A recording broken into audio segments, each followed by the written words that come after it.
Hello, hello, ladies and gentlemen. Uh, how's it going? How's everyone doing today? I'm gonna be honest with everyone. I feel like I don't feel like total shit, but I can feel that I'm getting sick, okay? I will say that. Oh, I didn't want to get on, to be honest, but I've said I'm going to try to get on every day. Well, every weekday, no matter what, unless I totally can't get on. Like if my power supply or PC blows up or something like that, or just quits working. Well, I guess I could go live with my phone. I didn't even think about that. I might start doing that. But I don't know. I just, like how you can kind of feel it in your throat. That's how I kind of feel right now. But there's work that needs to be done. Okay, so I'm here and try to figure out so vacant. I don't hear shit that I think is amazing. Waiting for my day when I'm playing sold out shows for 1,000 faces. Hey, give me that crown, get in my way and to be put down. It ain't your place, all this my. So yesterday, I posted a new video.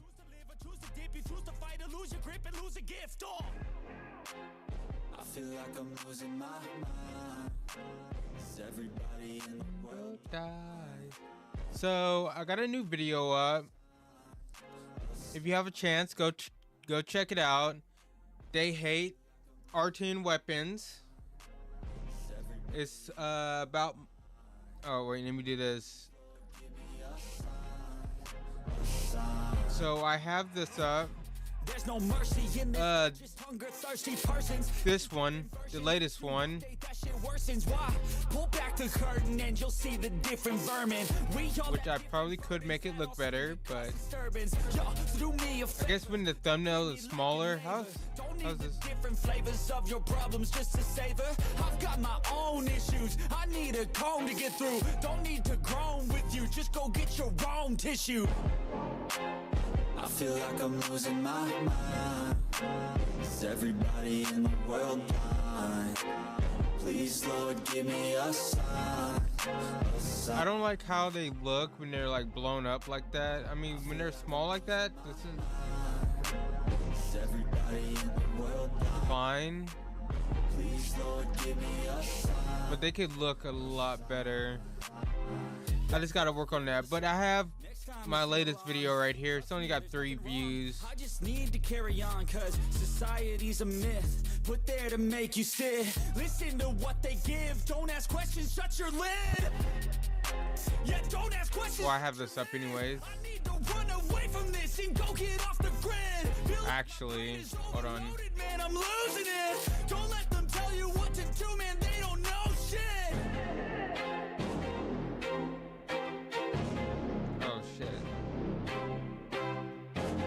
I always forget. I need to figure out like when I push like live and like camera, like it will like mute it then unmute it. I'll figure that out. But oh, I didn't want to grab that.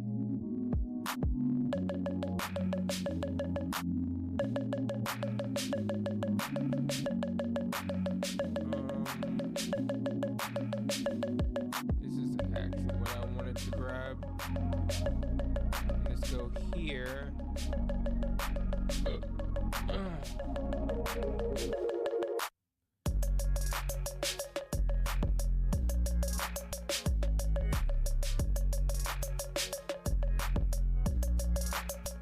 me see something real quick.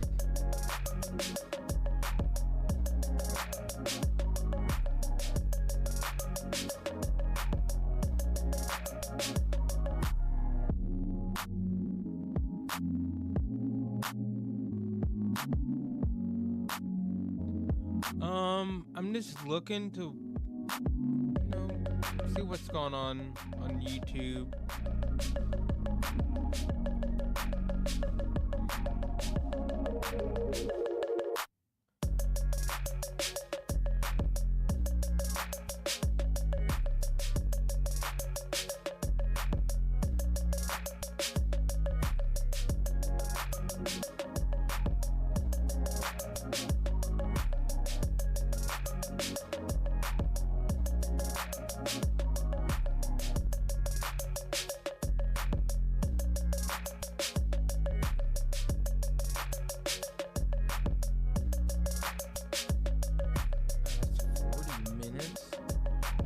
Maybe we can watch this one of these days. I honestly don't want to watch anything long.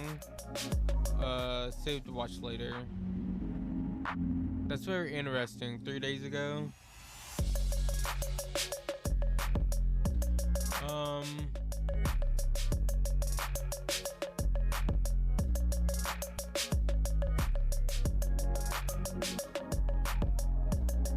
Wait, this is on Twitch.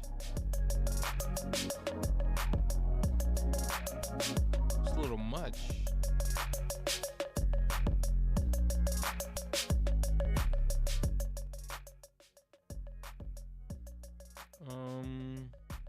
Okay.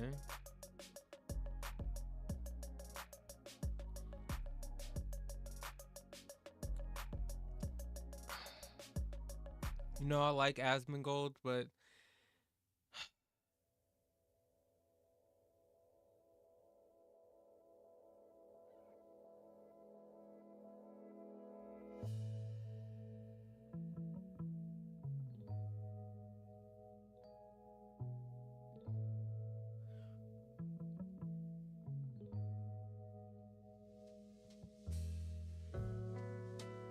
I just read the description. Former McDonald's employee is now the world's most powerful babysitter. Are you serious? Like, people are so stupid. People are so stupid, man.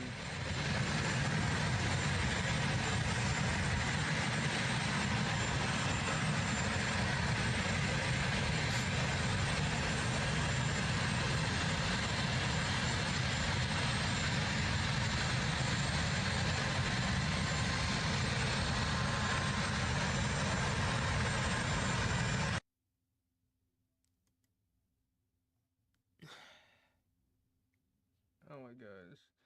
Look, I don't even care about the video that much, to be honest. It just brings back like like McDonald's employee. I used to be a McDonald's employee. This man was not a McDonald's employee. It just makes me so mad because he shuts down a McDonald's. Act like he's working. Just gets a bunch of fans to go through the drive-thru. And wow, he knows the experience. Oh my gosh. Have you worked fast food and been there during rush hour? Oh my god. And being there for like 10, 12 hours. Oh my gosh. It just makes me mad. It just makes me mad that he was pretending to be a McDonald's employee. It's like, whoa, this is what we've come to society, and people accept this. Like, you can just play dress up. As you can be a millionaire and pretend to play dress up as a average American or below average American, and everybody just, he's amazing, he's good. That's my Donald. Oh my god, that's my Donald. Like, oh my gosh, like, it just killed me, and it's bringing it back up again. Like, oh, fuck this post. So, I'm non-binary. Who the fuck starts a conversation like that? I just sat down.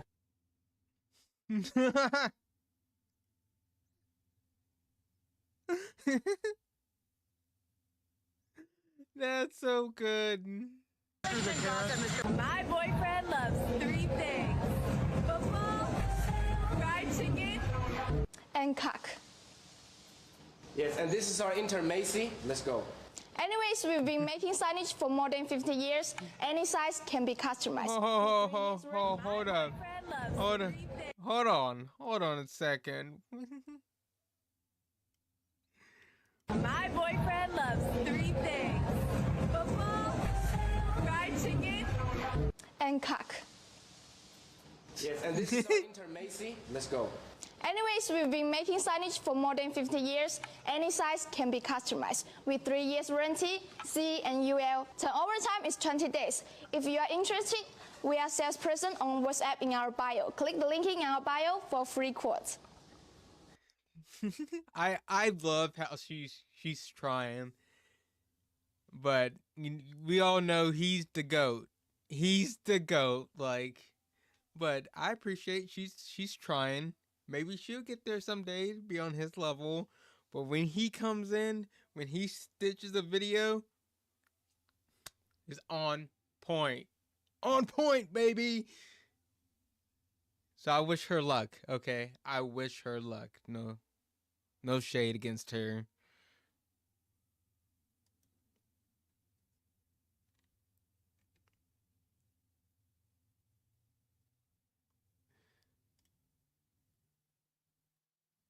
I'm not even logged in. I don't even know what fucking...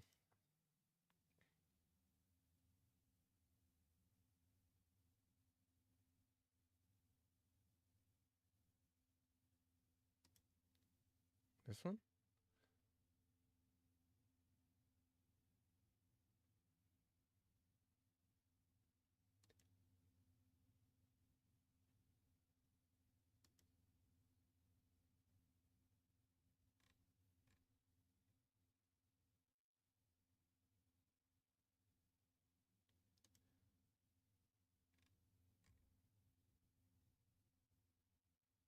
It is this one.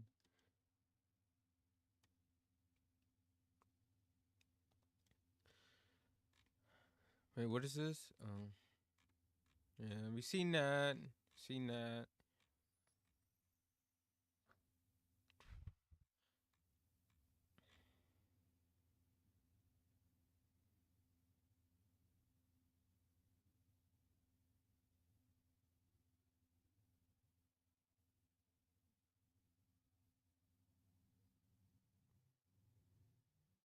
Wait, what game is this? Oh, Dead Zone. Looks pretty cool. Install demo. Should I install the demo for this game? I don't know how much. Oh, okay. Install on Steam. Open Steam.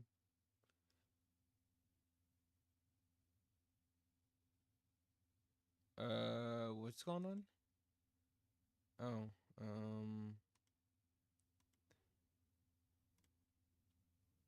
we're gonna install that.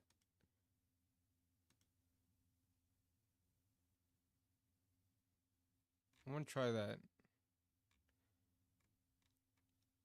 Hold on, what's going on here? Let me set up for this.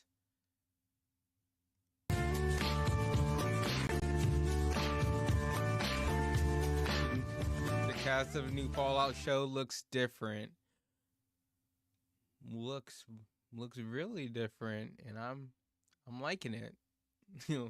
I'm really liking it.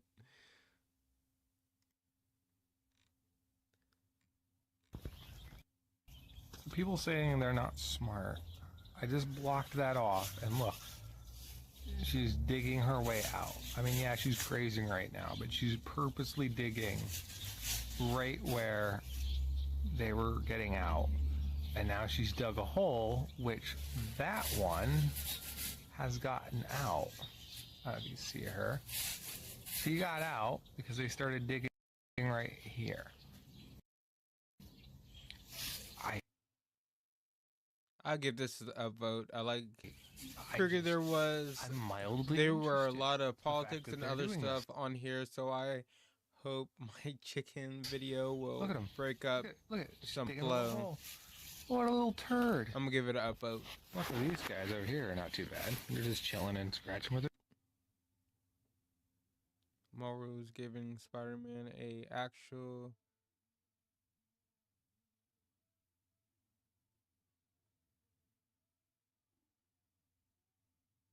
Wait.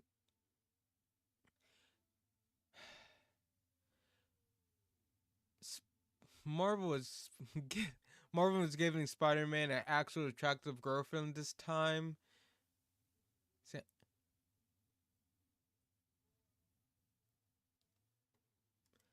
Zendaya is cute. I like Zendaya.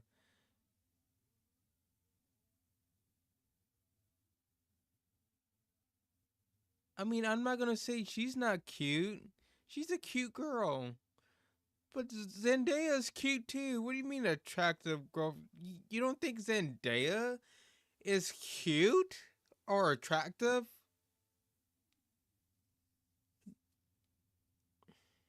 I feel like this is a small, has a smidge of racism in it. You know, saying Zendaya isn't attractive, but when they cast a white girl, a redhead white girl, then it's actually a attractive person. You know? I mean, that's kind of, oh man. They're both attractive young ladies. They're both beautiful, but you know, that's kind of messed up saying one. I mean, they're not saying one is less attractive because of skin color, no, but they're going a roundabout way of saying it. It's kind of fucked up. But I'm not gonna put shade on this girl or anything, because I think she's attractive. She's an attractive young lady, but so is Zendaya. Like, they both are. Excuse me, what race would you not date at all? Formula One.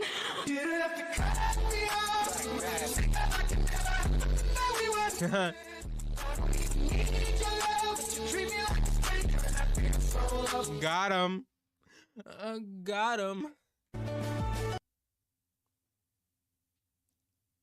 The guy telling you boycott Tesla.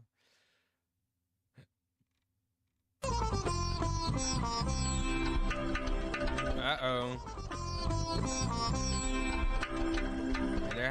They're having a lot of fun.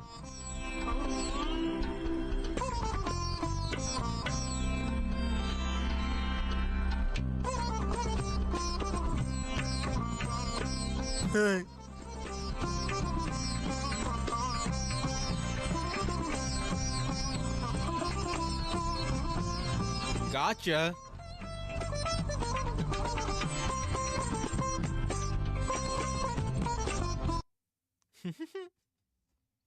That's what you get. Stop vandalizing shit.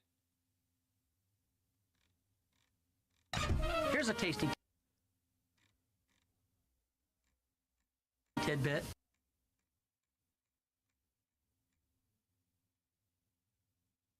Look, can we talk about this real quick? The guy telling you to boycott Tesla. Maybe. Look, I'm just going to say, I have nothing against people boycotting stuff. Not at all. I'm fine with that. problem for me personally, my opinion is when you start vandalizing stuff. You're not protesting at that point. You're just committing crimes.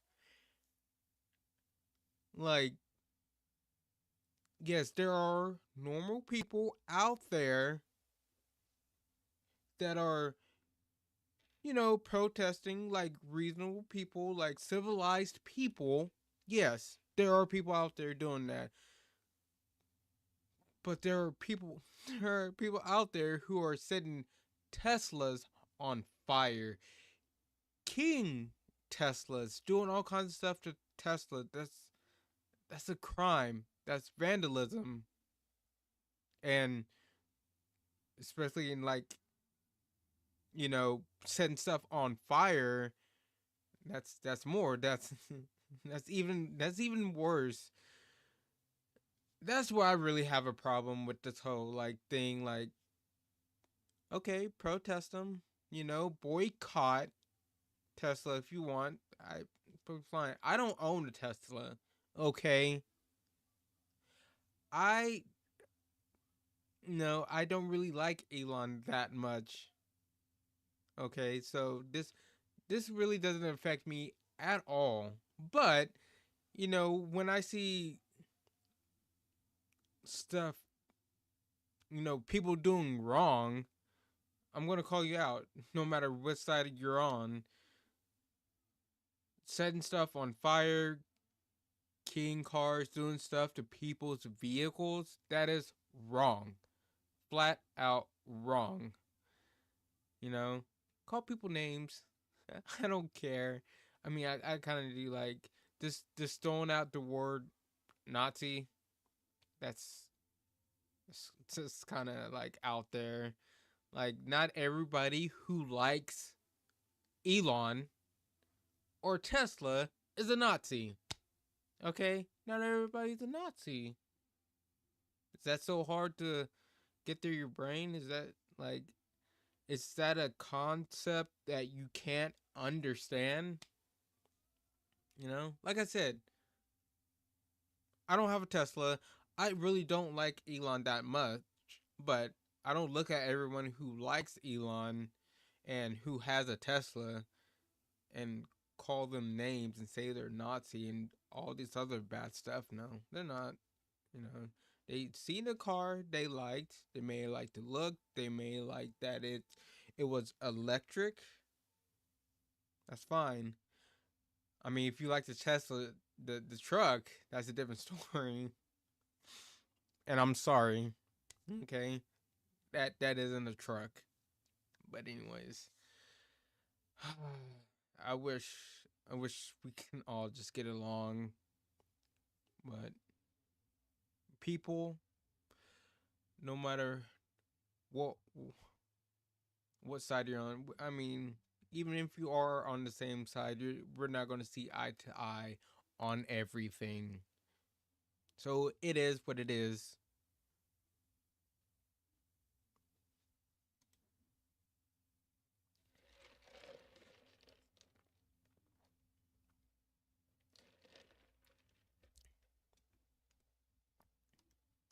My fucking throat. And this fucking cough drop sucks. I mean, it doesn't really suck ass. But it's fucking strong. Over 60% of sales on Amazon come from sellers like Tracy. That'd be me.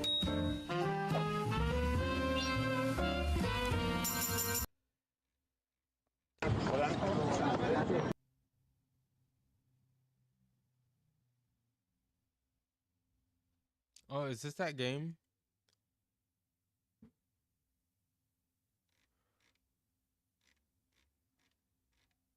Or is this a different one? I'm so confused. I kind of like the art style for it. Gonna take me to Steam.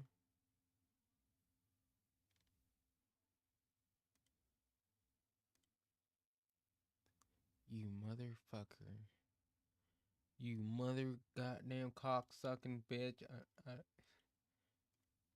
I'll be honest.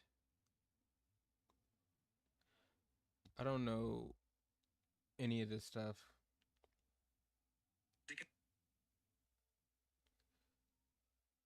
Wait, this is a different game, right?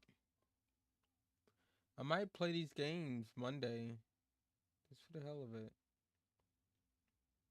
You know, I like to play new games.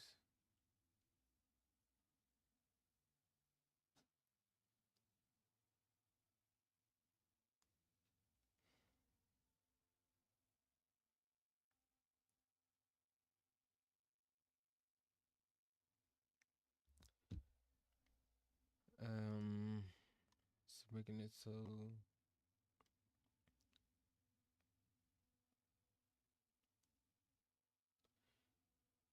You know what? Fuck that. What the fuck is this fucking game called?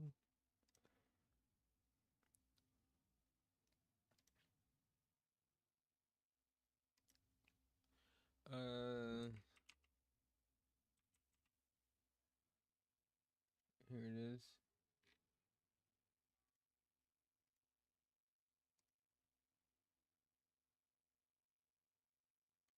We got a request to play it. I put it in the wish list. Oh, this is a third person game? I like third person. Okay.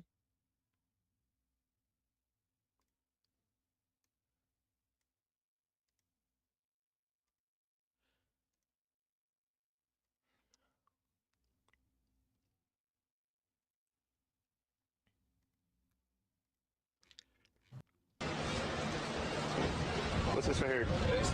That's your penis. All right.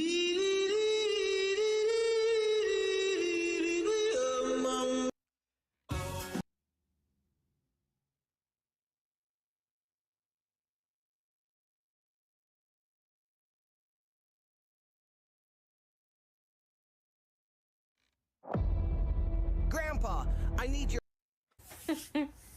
Imagine telling someone who was born in a dictatorship that Donald Trump is a dictator. If any Cubans or anybody else who was born in a dictatorship, had gone through a dictatorship, hears what you're saying or reads what you're saying, I guarantee you they are cracking up right now. All I do is laugh on this app every day. You guys make me laugh so much because I'm like, oh my God, the privileged Americans have no idea. They're cosplaying oppression and they don't know the first thing about being oppressed. A dictator, really? Okay. Okay.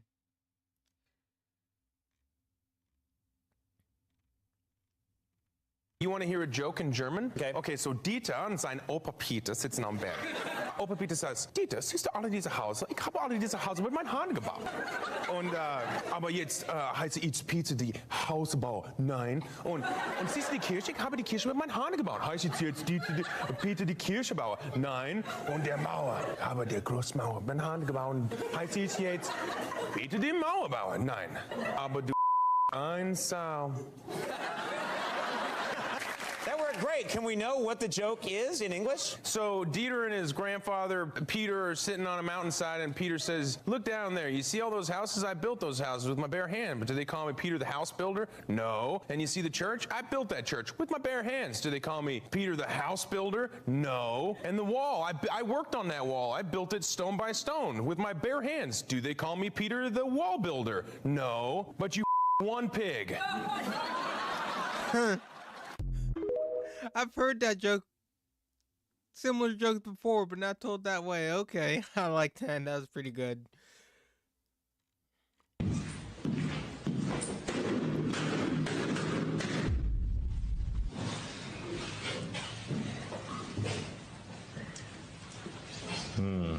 Okay.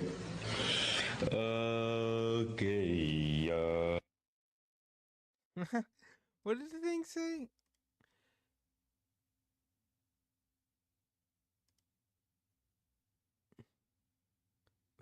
Women do it all the time. I don't feel bad for her.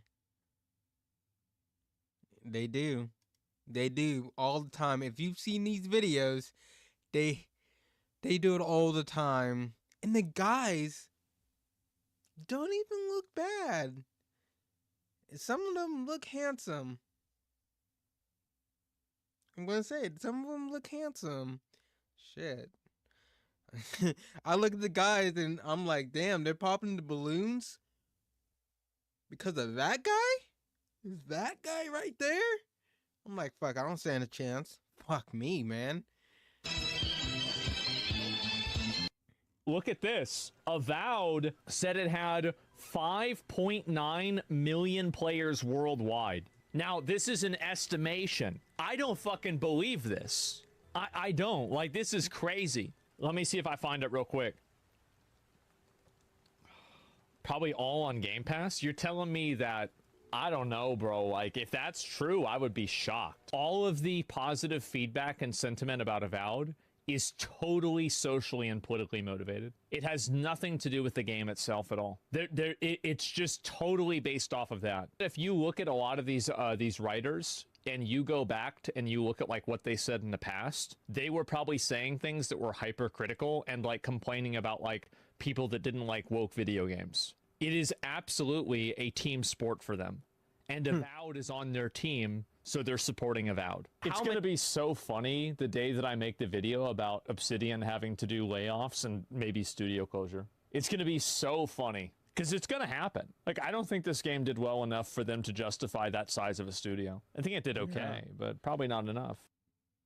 Yeah, the game probably did okay, but I guarantee you it did not do 6 million players. I guarantee you that. And the studio, I'm saying it now, it's probably going to get shut down. Or they're going to break it up or something. Just like one other game.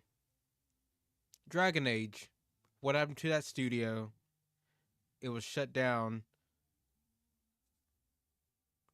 Which is very sad, but yeah.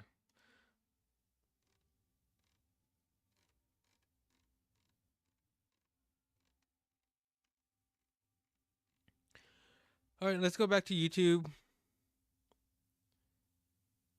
The fuck is that? Building a Gundam?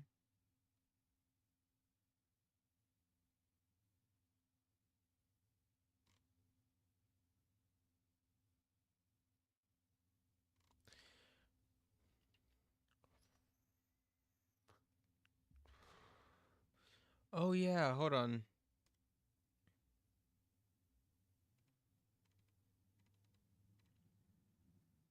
Not legendary jobs. God, what's that one guy's videos? I was just thinking about him.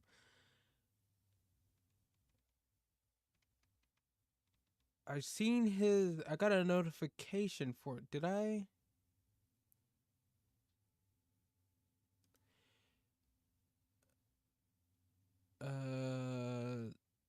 Much later.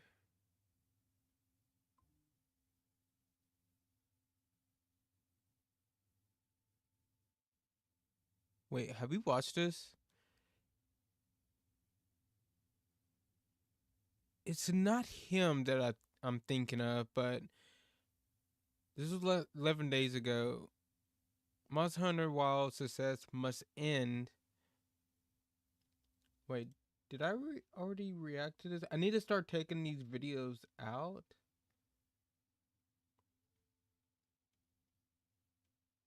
I don't think I've done anything with this video.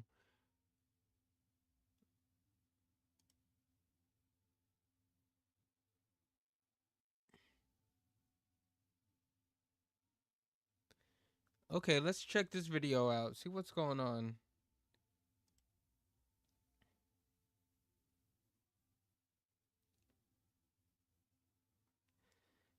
Stop playing this. The Monster Hunter Wild success must end. Plus players demand pronouns and gender. Okay, in game. Okay. Oh God. Monster Hunter Wilds has pretty much taken over the gaming space right now. It's the new breakout game of 2025.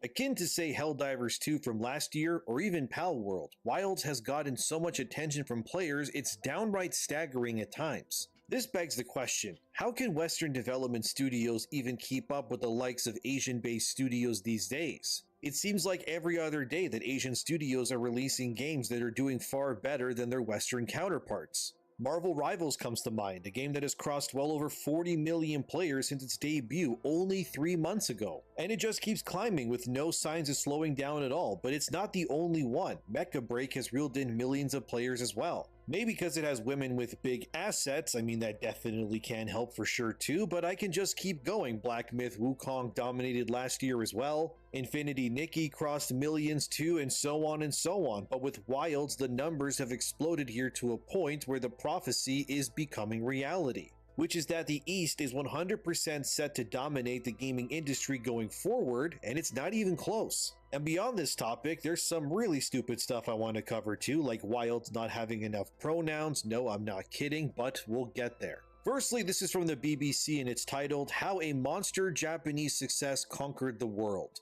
In this article, they speak to the director of the game Yuya Tokuda and producer Ryozo Sugimoto about how Capcom made such a monster-sized hit with the Monster Hunter series. The franchise, by the way, is now 21 years old, spanning multiple titles to the point where Monster Hunter games always have to release near the end of the work week in Japan. Because whenever a new one comes out, it actually slows down their economy. By the way, Dragon Quest is the same way, by the way. So how does these Asian studios manage to outplay their Western counterparts seemingly every single time when it comes to making video games these days? One many ways. I'm gonna put a little bit of my input in, but many ways.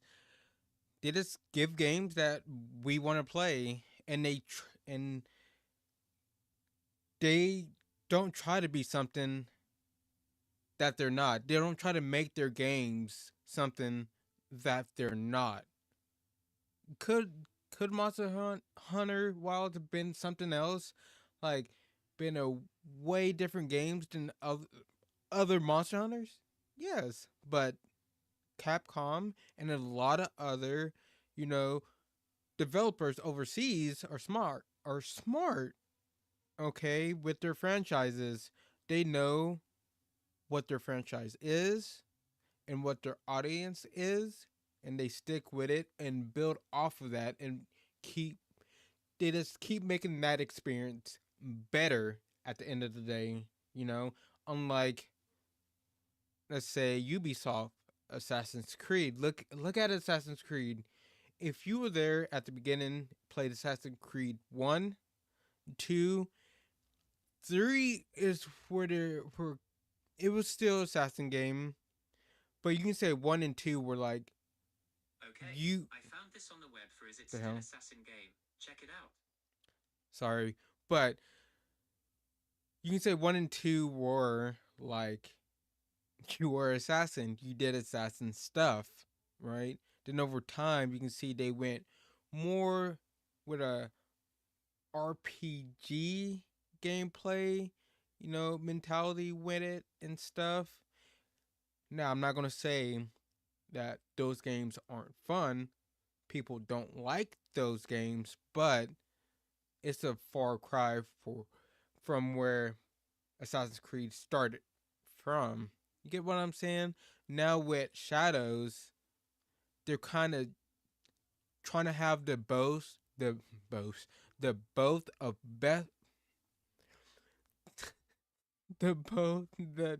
of both worlds. Okay, what I'm trying to say, because you can play as a girl who is more of assassin, can do more assassin stuff. She's more of your Assassin's Creed character. You have Suke, which is more like your RPG character. Like, he's more heavier. He can't really climb as fast and jump as far. He can't really do the assassin stuff like the girl can, but he is a lot stronger, and he hits a lot harder and all that.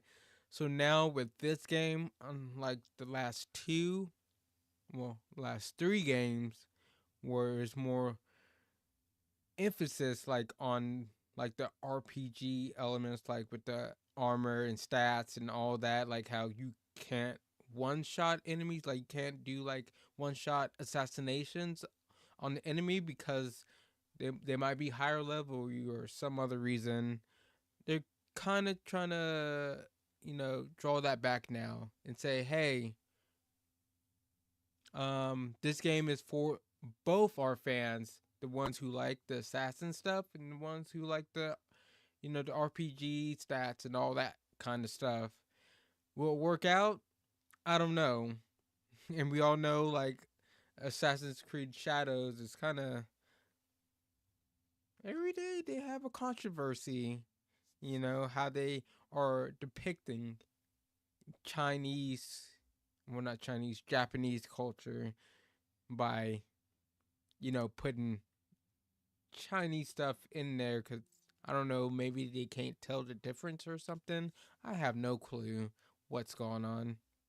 One reason that the BBC brings up, which I agree with, is a term in the games industry which is called brain drain. Brain drain is a term meant to describe how knowledge from game developers are lost amidst their specialized fields, whether it's game narrative designers, engineers, or animators either leaving the company due to mass layoffs, restructuring, or just becoming burnt out completely. And these specialized individuals oftentimes don't just leave these studios behind, leaving the massive holes in the studio's strength where these devs once stood. Oftentimes, these developers just leave the game industry completely for other fields that have nothing to do with video games at all. Hence the name, brain drain, because their knowledge is leaving with them and there's not enough people to replace the wealth of talent that was left behind.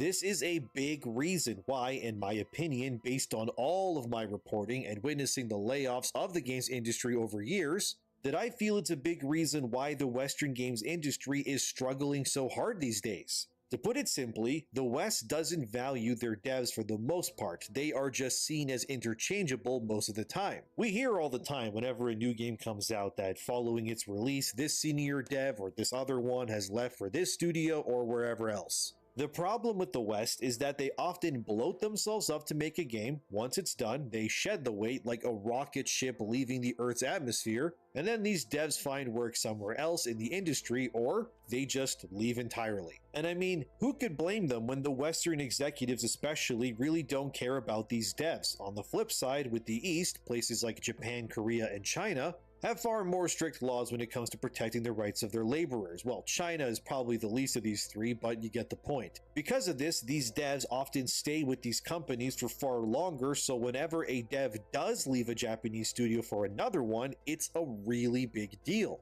A good example of this is actually within Capcom itself, when Hideki Itsuno, the director of Devil May Cry 5, left Capcom to join Square Enix recently. That's a big loss of talent there for Capcom because Itsuno's contributions to the action genre are unparalleled. That was a big deal for Square Enix, sure, but it's an equally big loss for Capcom. Did you also know that another Capcom veteran also left for Square Enix as well in the last few years? Ryoto Suzuki, who worked on the Devil May Cry games as a lead in the combat mechanics for that game, was actually the lead for Final Fantasy XVI's combat, and I mean it shows. These are the kinds of devs that you want to keep at your studio, because they are absolutely the kinds of devs who can be attributed as that brain drain I spoke. Yeah, and over there in like Japan and stuff, like when a developer leaves, like it's a big deal. Unlike over here in the West, like when somebody leaves, I mean, you may see some buzz on X or something, but over there, like it's an actual big deal. Everyone knows about it.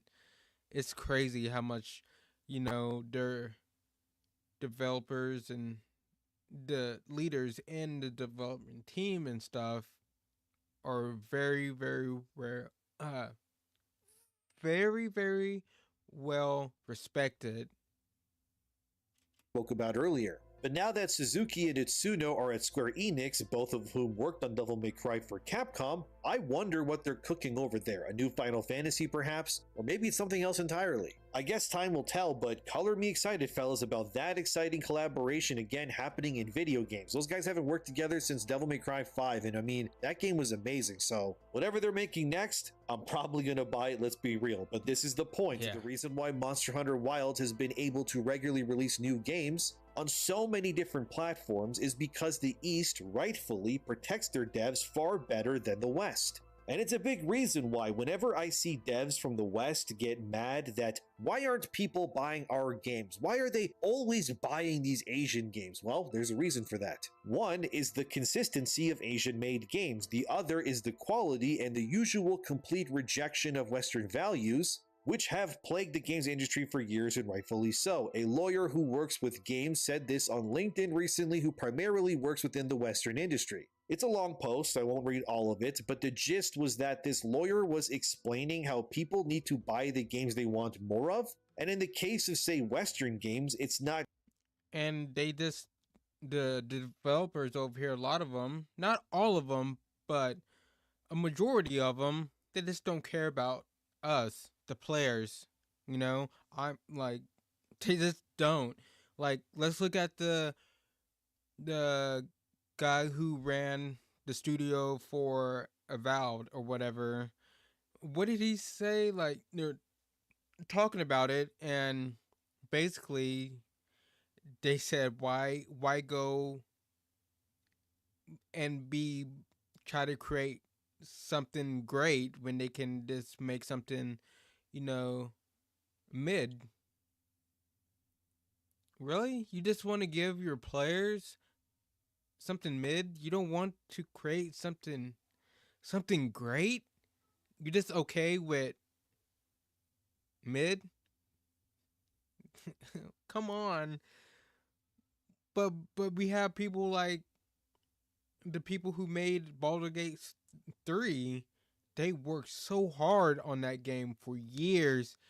They had, you know, early playtests, and they took the feedback from their community and stuff before the game, you know, actually came out, or for the full release of the game, and the game did amazing. But that's not everyone.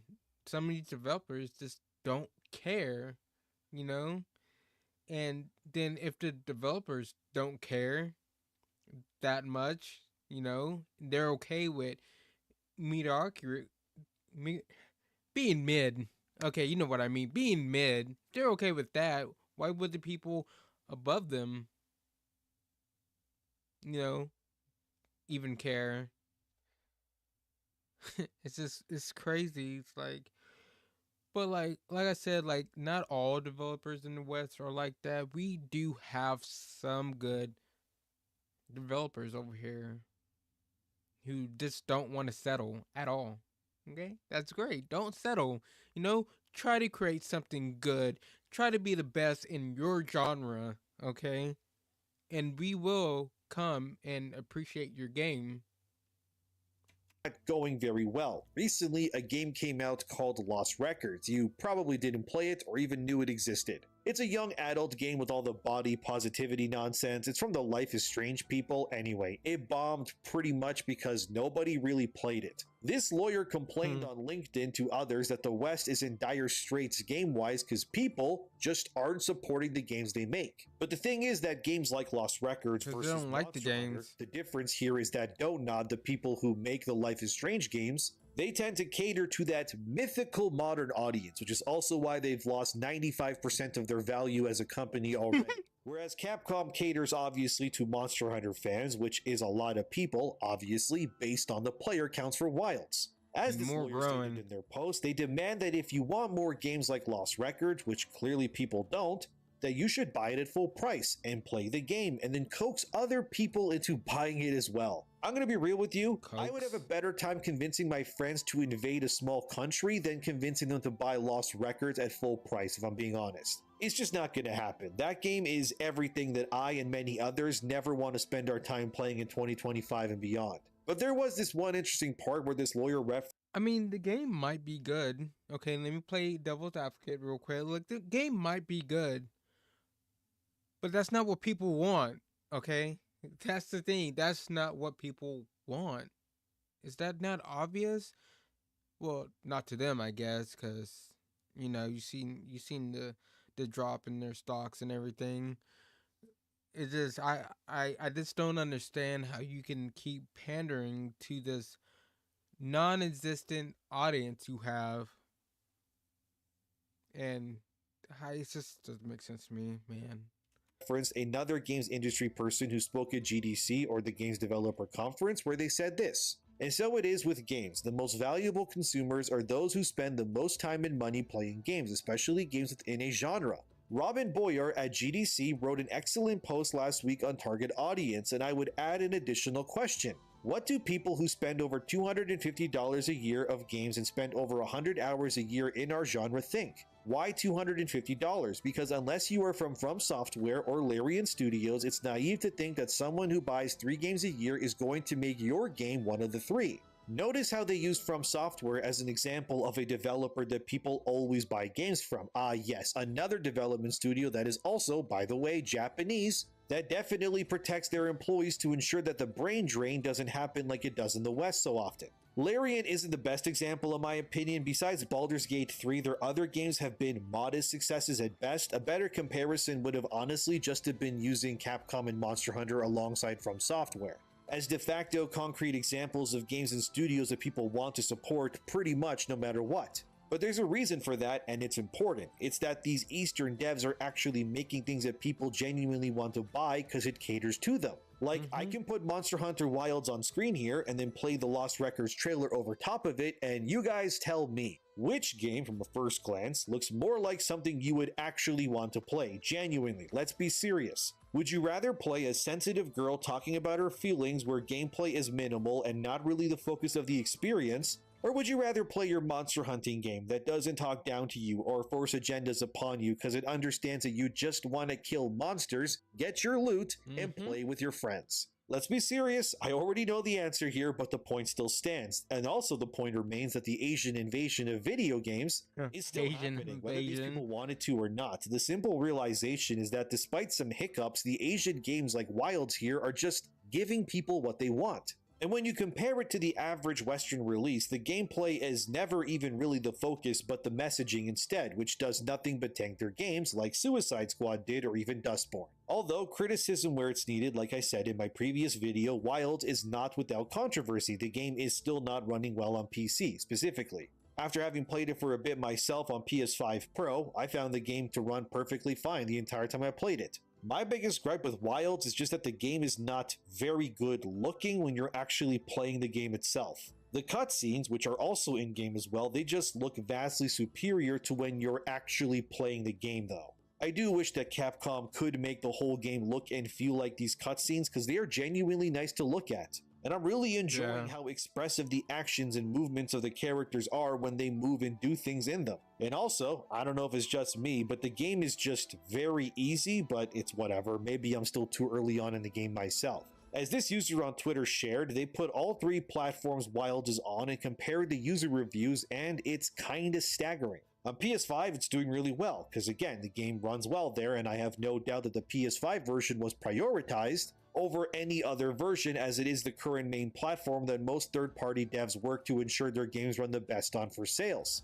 Don't get mad at me, alright? Just is what it is. It's like the last gen as well, with the PS4 being the main platform for optimization too. Xbox, as you can also see, has a good score from users, however, moving to Steam, and it's still not looking great, unfortunately. Overall, if we were to score the games out of 100 based on user reviews, users have stated that the PS5 version is a 92 out of 100. Xbox is sitting at 90, and PC, unfortunately, is sitting at 53% of good reviews in comparison. Not a great look, but I figure you guys would want to know. Unfortunately now, Wilds is facing a new form of backlash from the people who have IQ levels that are in the toilet. Because Wilds does not respect your pronouns. Uh-oh indeed, fellas, this comes from the Steam forums. Choice of pronouns in-game, not bait. Oh yes, first of all, this isn't a clown bait post nor an LGBT hate post. I'm genuinely interested in what triggers this choice. Does anyone remember what dictates the pronouns you're assigned during cutscenes? As I made a mix of both body types and voices during beta, I can't remember which of these options actually gives you he, him, or she, her pronouns. Then someone else would respond, me too. The NPCs keep referring me as a woman, but I'm playing as a male character. using male presets to modify my looks. I just wish to change my pronoun back to male pronoun. This is destroying my character's identity. So let me get this straight. The problem here is that these users are making characters that use both male and female body parts, I guess. I mean, I don't even know how that's possible in Wilds because I chose a man and I was clearly not given any sliders for, say, my boob size or anything like that. Yeah. There were options to, say, add muscle definition to my character and yoke them up, which you know damn well I turn those options to maximum, is you gotta do it. But while in game, my dude is referred to as a dude by the people around them because I'm playing a guy, obviously. So the issue these users are having is that they chose female characters but gave them masculine features by altering their faces and whatnot, probably using the male haircuts on their characters too. I get what they're saying now. Oh, so they're picking like a female character, right? And they're making it look more masculine, but they're still being called her or she in the game cutscenes and stuff. But they want to be called him. Okay. And I mean, you can also give your male character the female haircuts if you want to, I guess. I didn't, but it's there if you wanna. And now these users are mad that the characters in-game are referring to their hunter as female because they used a female body type over the male one as the base model for their character. So this is now misgendering because they identify as male but are actually women, and the game is now transphobic or something because Capcom doesn't give you the option to roleplay your weird Western indoctrinated fantasy in the Japanese monster slaying game that you're playing. You see what I mean? The delusion is on full display here. It's simply as to why your character is being referred to as a woman. Because you chose the female body over the male. That's it. That's all it is. I guess the best you could do is play a male character and just make him as wimpy as possible, but these people clearly still want their boobs and whatnot visible on their characters too. This is, yes, I agree, exhausting, man. We need to stop playing into these delusions. Your character is a woman. What's this user's name again? Curry. Your hunter is a woman. It's not a... It is. It's exhausting. I'm done. This is... I don't know what else to do besides laugh because this is nonsense. This is clearly nonsense. You picked a female character, right? What? See, yeah, see,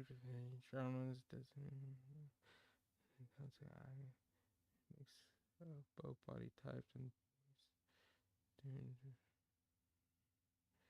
see the options actually gives you him. Okay, it didn't really say which one, but yeah, this is just nonsense, man. Man, because you chose the woman body over the male one. It's simple. And no, choosing your hunter's pronouns separate from your body type and what's downstairs is not in this game because thankfully Capcom is not doubling down on the stuff in their games. Look, if you want to play a feminized male character, I mean, go for it. That would be like me. Like, if I played a game and they acted a certain way because of my skin color in the game. I know what game was it? Like characters will act differently and treat you differently in game of a certain race you pick, but we're not even talking about race. Well, we kind of are. Let's talk about race and skin color, right? I go in game, create a character, but the game can just see like dark skin tone and light skin tone, right? And you know, they treat you differently on which skin tone. And I go with, I don't know, like a dark skin tone over here, and I put that slider all the way close, but not on where the game just doesn't notice. Like when you slide, once you pick that one skin color on each side, that's it. That's how the game's going to treat you. But I go like way over here to make my character look way more lighter than what it is I get in game, and they're still treating me and calling me whatever in the game. That's not the game's fault. That's my fault. You know, if I wanted to be called and act like and whatever inside the game, well, I should just pick the light skin gender, the lighter skin, or whatever. At the end of the day, the same thing with gender. If you want to be called, you know, he, him, or whatever, they, you know, she, you know what I mean. If you want to be called something, just pick that fucking gender. And like you said, make your guy wimpier, I guess, but you want to be weird and you know, make your female character look more masculine, you know, with no boobs or way smaller boobs but jacked up muscles and looks more like a guy. Just pick a fucking guy at that point. I don't know, these people I don't understand. I'm dying, man. I'm tired. Oh, I'm about to have like a breakdown with everything. Like with these people, with like everything's going on in the world. I'm like, oh my gosh. Why can't everybody just get along? And why can't everyone just have common sense? You know? And be respectful. Right, that's what the character creator is for, but it's clear that the concept of non-binary or trans doesn't seem to exist in Wild's world at all. Everyone is just male or female, just like the monsters that you fight. You can get mad just about like in real life. Boycott the game, I guess. It's not going to change anything at this point. It just kind of sounds like to me that these people need therapy if this is upsetting them. I'm just playing a dude who looks like a dude. My only negative with my character so far is that his skin was lighter when I made him, but he looks much darker in the game. But like, whatever, I guess. My hunter guy got a tan running around in the sun. It's fine. I'm honestly too lazy to remake my dude for simply that, but kudos on Capcom not doubling down on these things unlike Veilguard did, for example. Because if Wilds had trans surgery scars, that would have been something. But Capcom likes making money, so they didn't do that. But this was unfortunately not the only stupid thing coming out of these people's mouths. Another user, don't harass them by the way, they're getting dogpiled enough, they said this on Twitter. So glad to see many posts from right-wing grifters like Grumps promoting Monster Hunter Wilds, a game that prominently features a character voiced by non-binary voice actor Casey Mangillo. Look, nobody cares if a character is non-binary. So far from what I've played, the character in question, whose name is Eric, and specializes in monsters and their habitats, hasn't made a single mention of their gender or anything like that in-game. The entire time.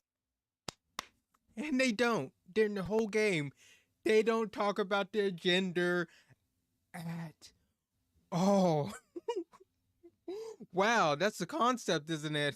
That's fucking mind-blowing right there. Like a non-binary character in a game not mentioning their gender at all and actually doing their job. I'm mind-blown. God damn, man. Ooh, boy.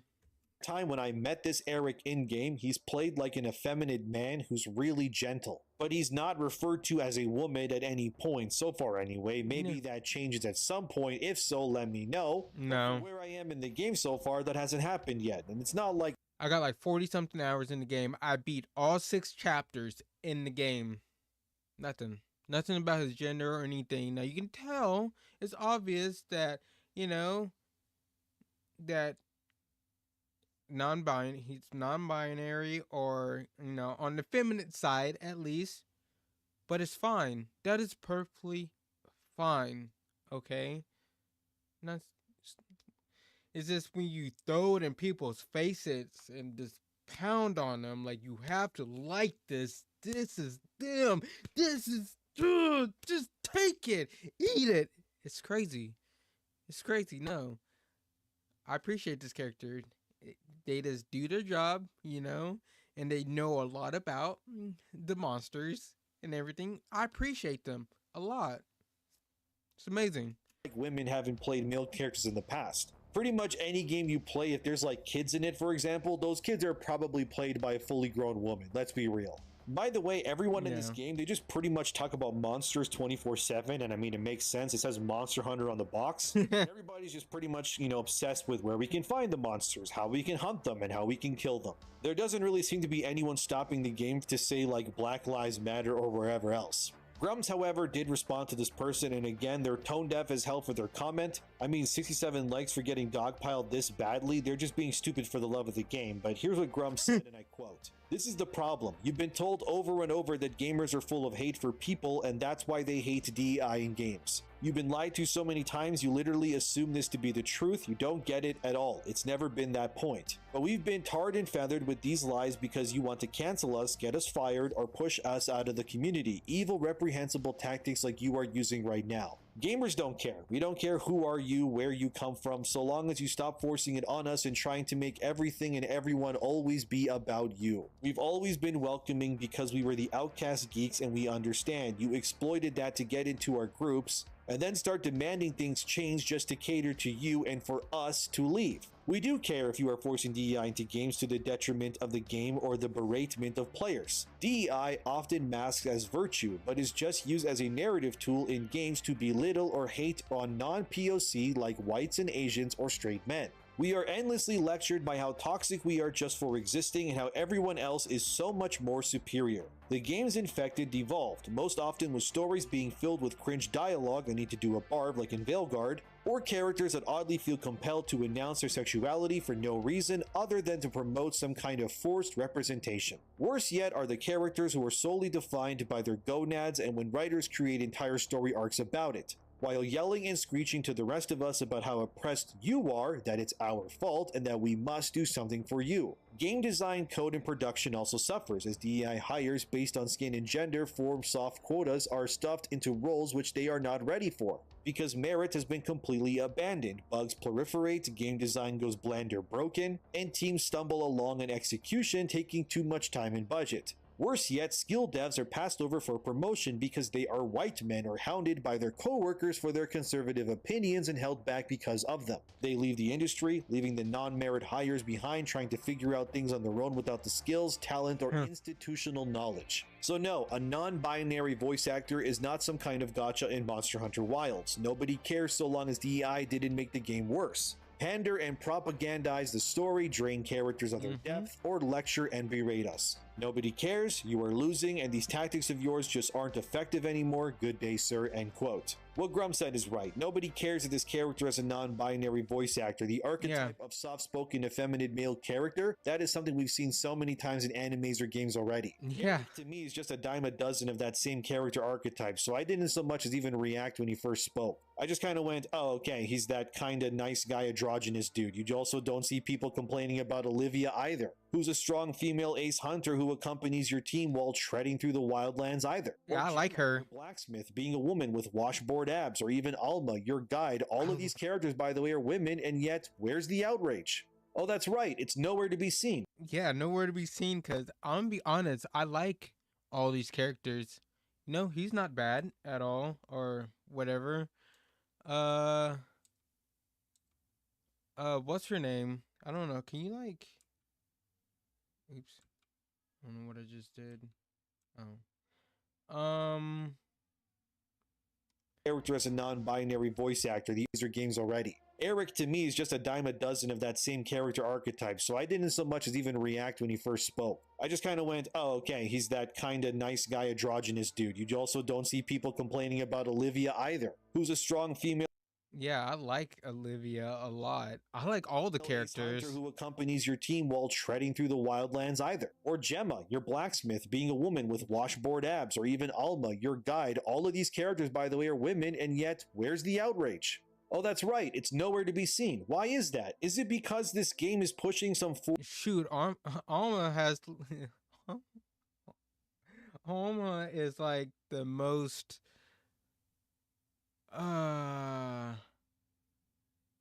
powerful character in the game, I would say.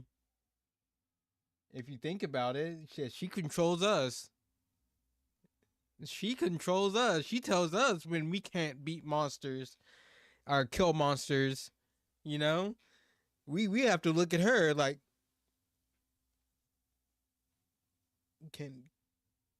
can we kill it? Please? She's like, yes or no on that shit.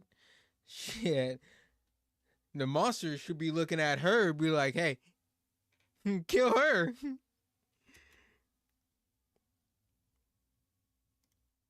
Forced female agenda, or maybe it's just that these people are just characters. And their genders are never so far anyway, to my knowledge, based on what I've played, been made a point of their story or why they're good at what they do. The best kind of diversity is the kind that just simply exists. For example, one of my favorite superheroes is Spawn. He's a black guy. I am clearly not a black guy. Despite that, I think Spawn is awesome as hell, and he is long overdue for his own game. It's been too long, but I love Spawn, not because he's black, but because his other qualities, like how he's a self-sacrificing protector despite how life has treated him. Spawn being a black guy, or any of these characters being women in Wilds, means nothing to their characters because they are treated like real people. They just exist. It isn't stuff that gets attention brought to it. In a Western game dev's eyes, if they were given Wilds with these same characters, Eric would have his entire story be about him somehow being non-binary and how his sexuality or identity or whatever is somehow troubling him. And it is true. An outspoken lesbian who constantly needs to remind everyone that she can do just as good, if not better, than her male hunter counterpart, same with Gemma 2, but all of this is not present. Why?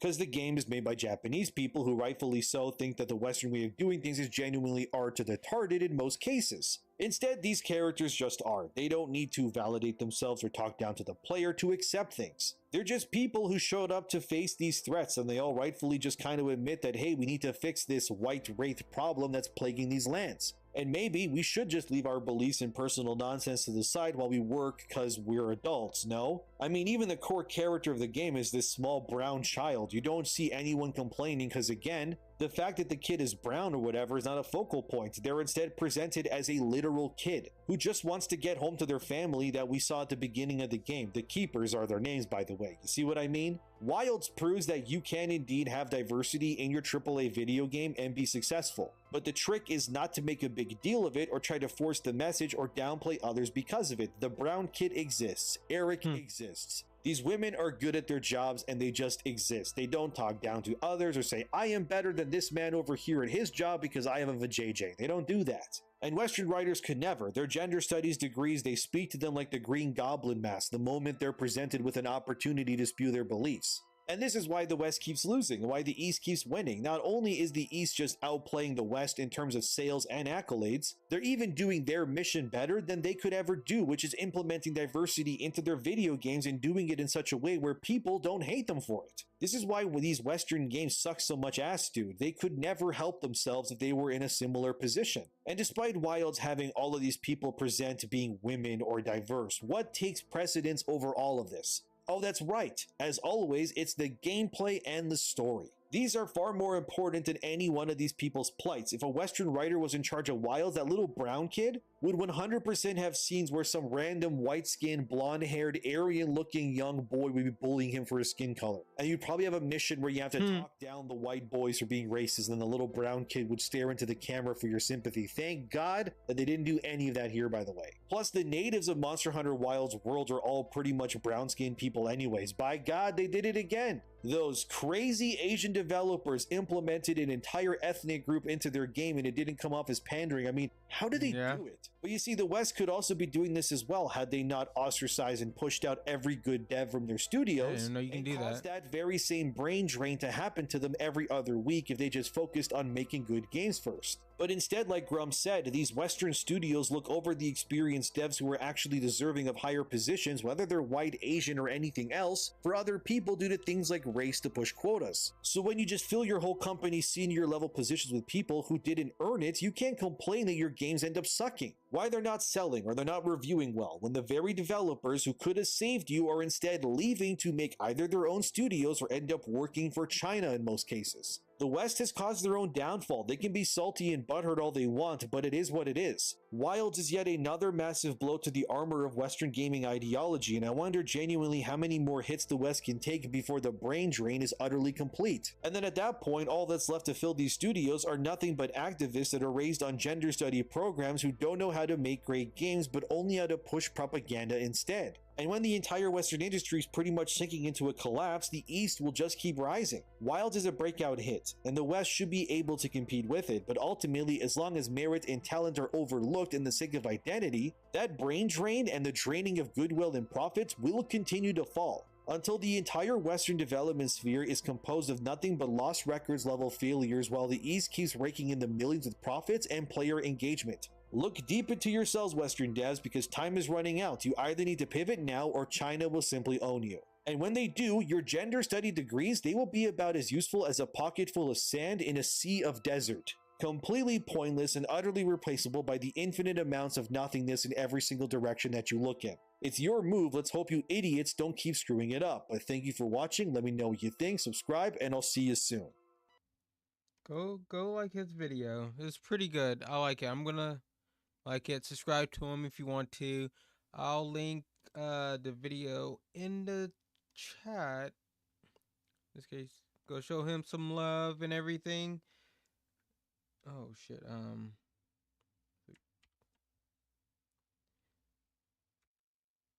Go show him some love, but good video. Look, you know me. I'm not gonna put everyone in a box, okay? I don't do that no matter what, cause that's not right. Not everybody thinks the same. Nobody acts the same, especially if it's a big group or just like a small majority of people, okay? But for me and probably for a lot of other people, we just don't like this stuff being shoved down our throats, you know? We don't like these people just grabbing the hammer and trying to pound this into our head.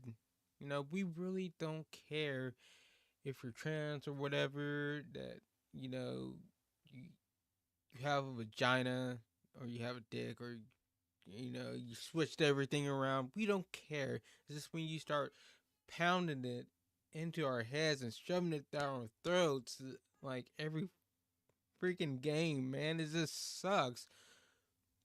Like I said, like the character in Wilds, there hasn't been any backlash to that. Now there may be a small majority of people probably complaining, like a very, very small majority of people, but the vast people who play this game really don't care. Okay, really don't care. You know, we like, you know, good stories and good characters and decent characters, but a lot of these developers, they just don't know how to write a good character. They just, you know, no, they just,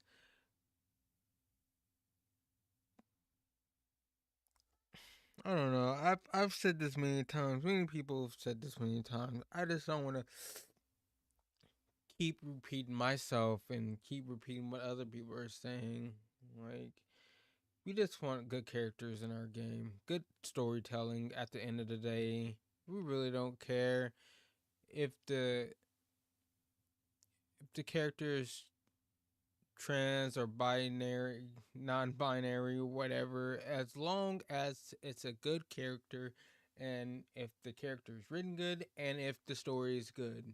You know, put the story first, and you know, if the character story kind of incorrelates with the main story in a decent way, fine. But that's not what a lot of these developers do at all. It's like,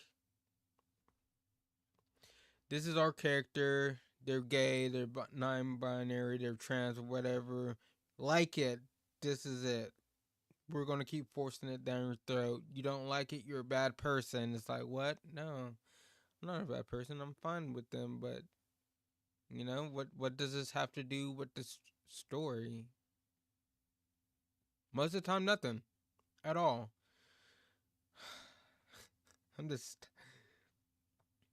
you know, when you get to that point, like, where you're just like, tired, like your soul is tired, like inside, like you're just like kind of like tired of hearing this. I just want the developers in the West to do better. Just have better games. Oh man. What time is it? I've only been on for an hour. We can try to look up something else.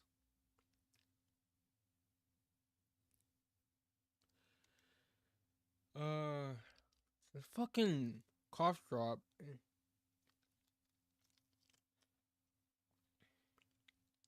Woo!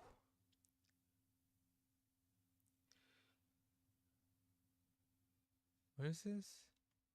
That's 2 hours. That's Kai Cenat reacts to I Am Music.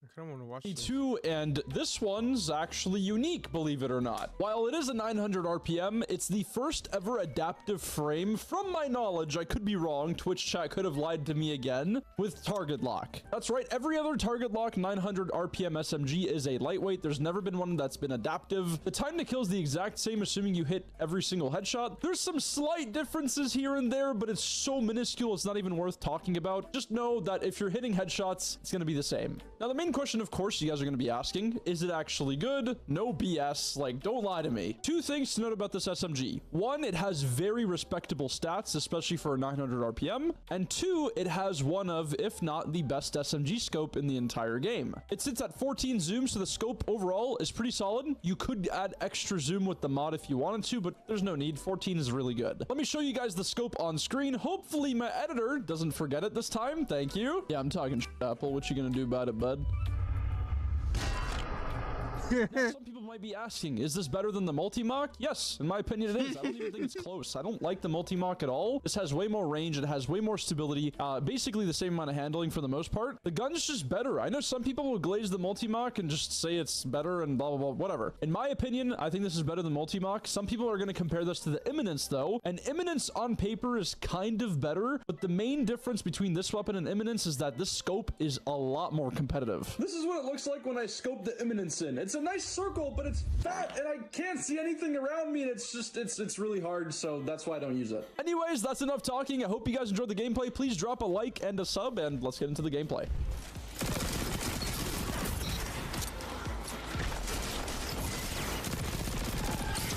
Oh my, Fusion. I don't know why I'm pushing when I'm weak. Let me just crouch real quick. I like Walla a lot. He's really good. He's a young kid. He's good.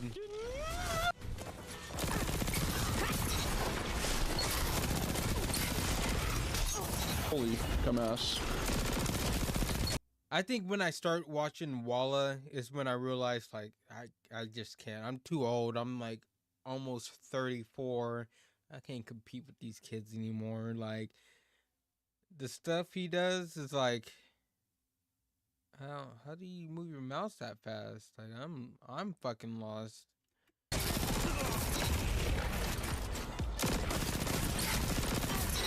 Damn. Dude, a max range roll on this thing would go fucking crazy. If you can get like max range and then slap on the zoom mod.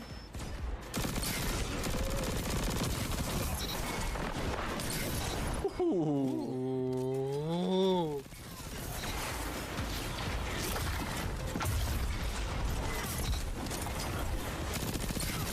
Holy fuck. Uh-oh. Got him.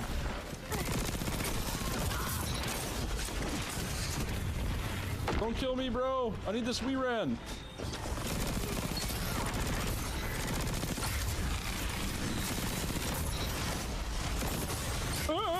Nice.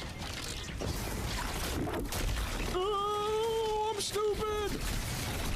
Let's go. I got it. All right, we good. It's nice. It's really nice. Oh, and I got shit on. We're all going for heavy. All right, the gun is pretty good. I need to start farming. Okay, what do we have? And watch later. 40 minutes. I don't want to watch a 40-minute video. Oh yeah, this guy.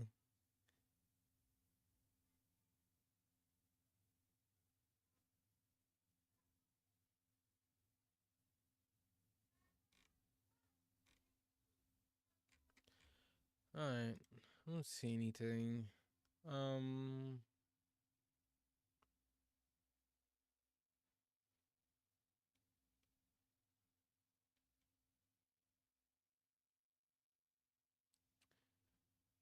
Oh yeah, I wanted to look at what's his name video about Johnny Somali.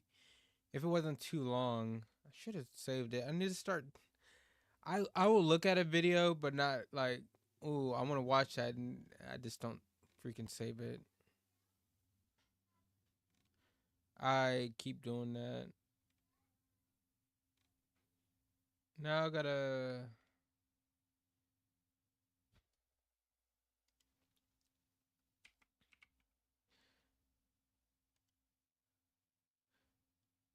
I don't want to watch like anything new of his videos. Like if it's a couple days, that's fine, but I try not to watch something like if it just came out or something. I'll give it a few days.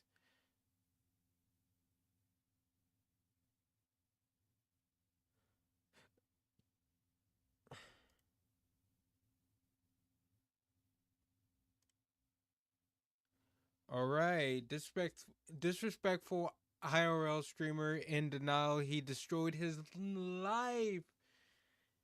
It's about Johnny Somali, boy.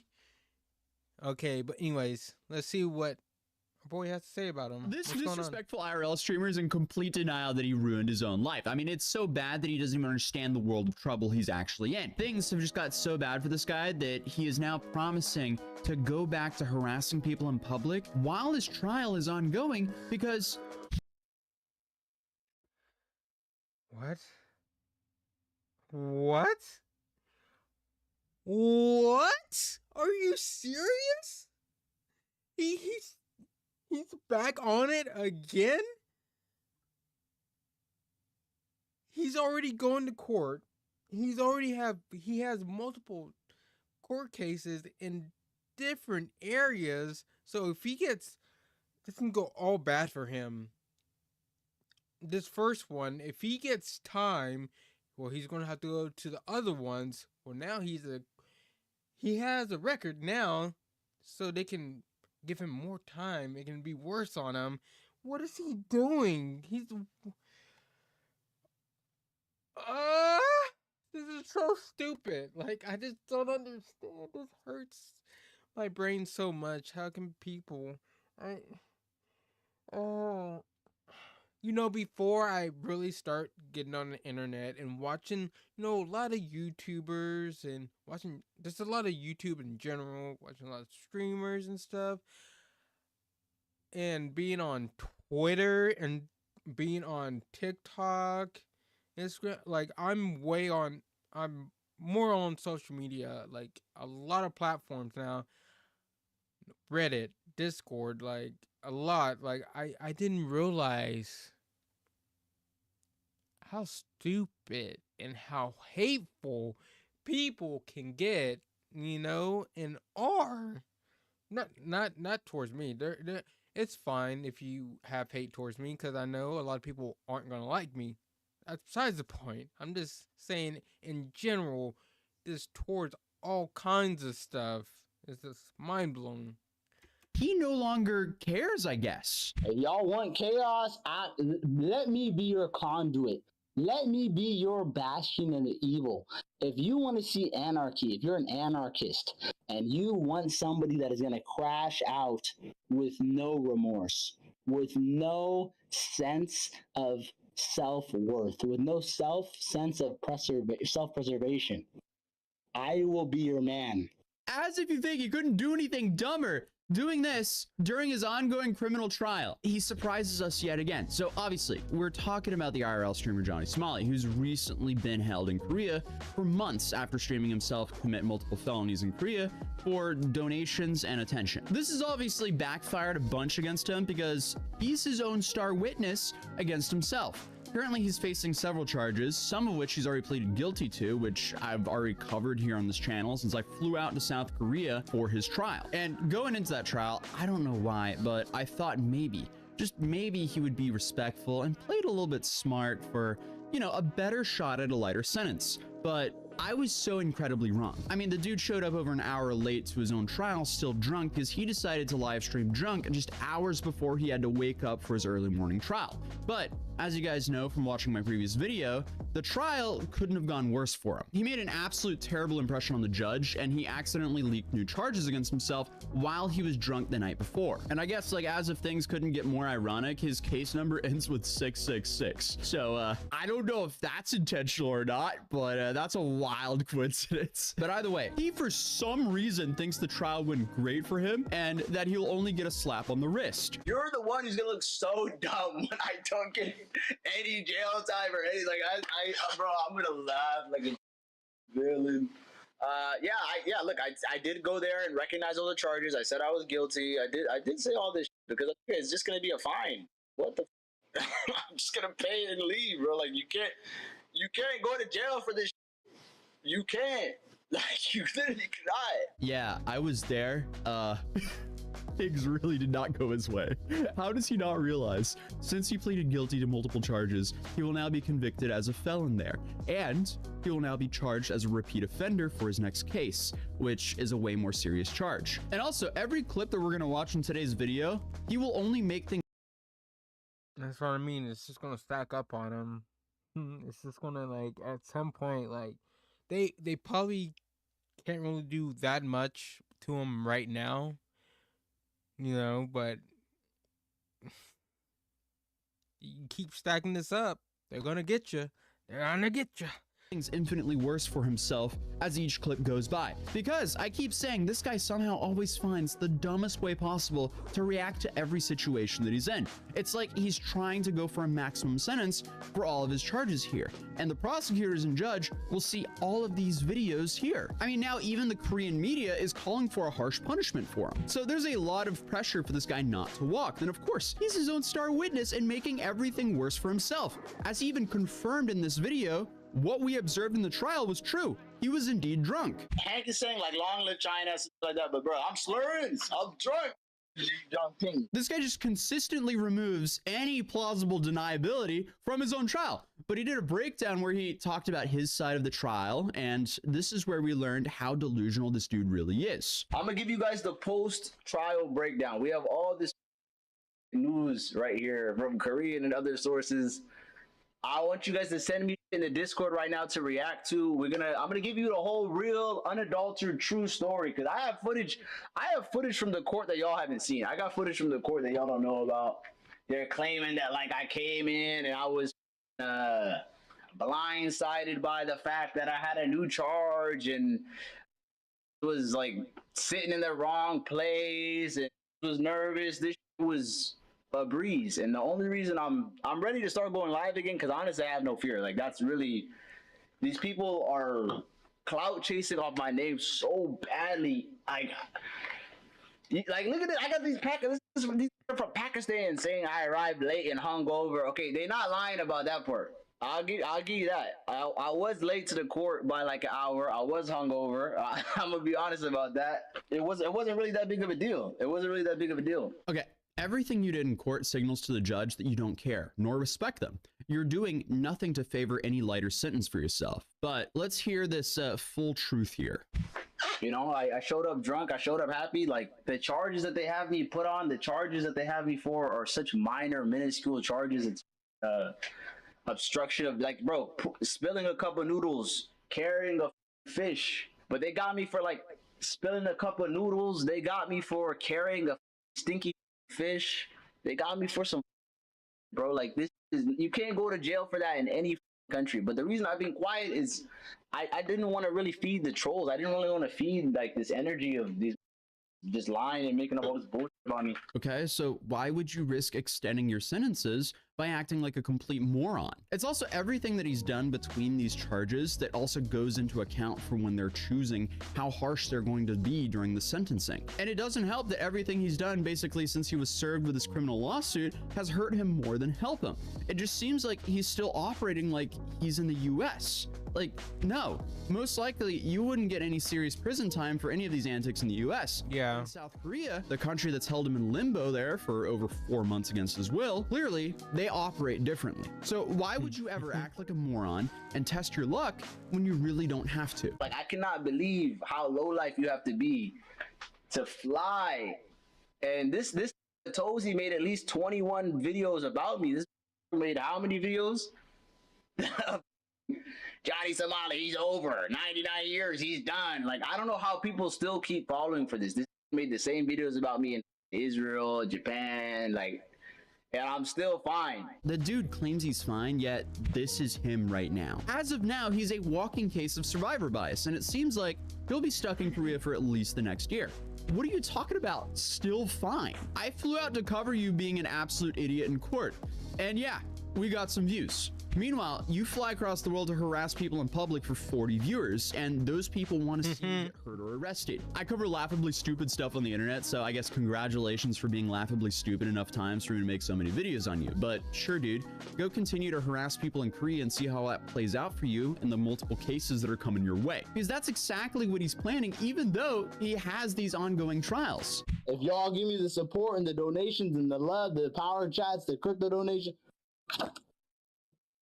I'm ready, bro. If y'all want chaos, let me be your conduit. Let me be your back. No, no, no, no, no. Passion and the evil. If you want to see anarchy, if you're an anarchist and you want somebody that is going to crash out with no remorse, with no sense of self-worth, with no sense of self-preservation, I will be your man. I'm building up the Johnny Somali Pirates. I mean, this absolute moron just made it extremely clear to the prosecutor and the judge that if he is not locked up, he will continue to harass civilians and businesses on the street for profit. And if that statement isn't bad enough, apparently he's itching to crash out. I'm ready to crash out. Do you know how long it's been since I crashed out? I'm itching. I'm itching. I'm itching. And you're not gonna understand. ABZ's here. I could take a train to ABZ in 30 minutes right now. Shut his down. And shut that pepper spray and everything right now. I can go shut ABZ down right now. The only thing he's going to do here is rack up more charges. I mean, this is honestly some David Goggins level commitment to being a full-blown moron. This is exactly why you need to love your kids, so they don't end up dedicating their lives to harassing strangers on the street for profit. But he did go on to talk about why he pleaded guilty. Why I pled guilty 2 days ago or yesterday? It's because, bro, do you think I want to sit in this country any longer? Bro, if they got you for some, bro, I'm telling you, everything I pled guilty yesterday is like $50 fines, $100 fines. Playing music on a bus, spilling a cup of noodles, carrying a, bro, they're trying to charge me for carrying a dead fish and saying, do you want to eat fish? It's in quotations on the indictment. I have the indictment right here. It says you told someone, do you want to eat fish? In what country is that a charge? But do you think I'm really gonna sit there and argue with the judge over a $100 fine? I'm guilty, so what? I'll pay it. I'm out. It's so stupid. Yeah, they think this is the police don't joke. I know in Japan that. I mean, to play devil's advocate, I mean, he is kind of right though. You know, there's spilling a couple noodles, you know, talking crazy words, but. On the other hand, like Tozy said, he's in North Korea. They play with different rules over there than in America. over here in the States. They play different roles. You know, I'm gonna be honest, if it was me, I'd be more respectful. Okay. If I go to another country, I know over here in America, they let us get away with a lot of shit. But not too much shit, but compared to other countries like North Korea and stuff, we get away with quite a bit because they don't play. But like I said, like, you know, carrying around a dead fish, not really that bad. Spilling some noodles, not really that bad. Just playing loud music on the train, not that bad, but it's not that bad over here. I don't know the laws, and I don't know how they react over there in North Korea. So we'll just see how this plays out for them. They don't have sarcasm, but really in Korea, the police have no sarcasm. The girl told me, why did you say you're part of a criminal organization called FT and CX if you're not a part of it? Why did you say that? And I said, you know what I mean? I said, hey, you gotta ask them. You gotta ask the leaders. They really are onto this. They think it's not a game. Dude, it's hard to understand sarcasm when there's a language barrier and they're not familiar with you. And being sarcastic to someone who has your freedom in their hands, that's definitely not the bright thing to do. Whenever they showed me on the camera, when they showed me on the, I'm gonna take the headphones on because you're not even reacting yet. When they put the camera on me, like on that paparazzi, like purple walk they do in Japan, the detective was so angry. He's like, why did you smile at the cameras? Why did you smile at the cameras? In Asia, they really don't like this. It's like a saving face thing. Like, this is like the worst you can do. Like, this, they tweak the f out. So why are you doing this again when, yet again, your freedom is in their hands? You're also providing the prosecutor and the judge with the information that you're extremely aware and intentional with your actions. But I guess this like false sense of security is based on what he found from another case of a woman getting 2 years for obstruction of business for crashing her car into a convenience store. She drove her car into the convenience store. Took a car and crashed into the convenience store and beat up the convenience worker, destroyed the whole store, like literally attempted murder, bro. Like, she did this and she got 2 years. She got 2 years because Korea is a woman in a feminist society. Whatever the feminism buff is, the American passport U.S. citizen buff. Like, what are you talking about? Like, I got the same buff. The same buff as her. Honestly, I feel like the American part is kind of a debuff in your situation. Also, I would put my money on that she was respectful and remorseful in court, and definitely not showing up late, drunk, and being racist towards the judge and prosecutors. So they are very different cases, and he has multiple charges pending, which stack with each other. It's like that meme. Nothing ever happens. That's what I'm trying to tell these. Nothing ever happens. I'm telling these to lower their expectations. Yes, you hate me, you don't like me, I don't give a f if you like me or not. But don't put this, oh, the karma's gonna get him, some shit's gonna get him, because you're gonna feel left down. You're gonna feel let down, bro. I guess we'll see how that statement ages. But he had a lot to say about the creator showing up to the trial, but I'll focus on what was about me. So the thing is, we just got out of the trial. It went absolutely terrible for Johnny, because absolutely terrible. It was a 5-minute long trial. They just said, what's your name? What's your address? What's your occupation? Come back April 9th. Don't be late next time. Okay, well, that's simplifying things a little bit too much. It was a little over 10 minutes, and in that short amount of time, you disrespected the judge, the prosecutors, and pled guilty for 3 charges. One of those charges included a felony, and you have more charges coming your way, and seemingly a separate case where you will now be tried as a repeat offender. I don't know about you, but I wouldn't say that went well for you. But in frustration, he then continues to disrespect the judge. Essentially, he got in trouble for, number 1, wearing the hat. I didn't get in trouble. I don't speak Korean. Said take the hat off. I don't know what these guys said. Said take the hat off. I don't know what the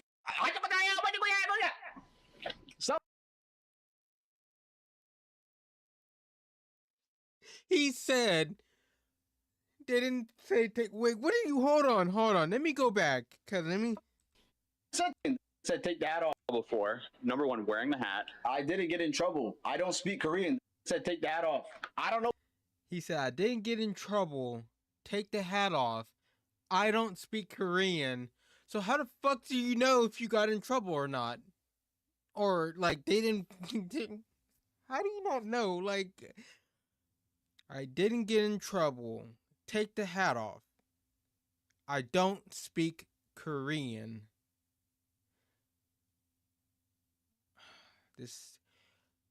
That right there should say a lot about him and this whole situation.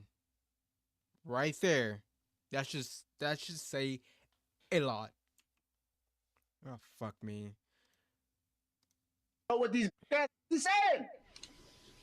Said take the hat off. I don't know what the. Someone told me to take the hat off. I took it off. He was carrying a water bottle.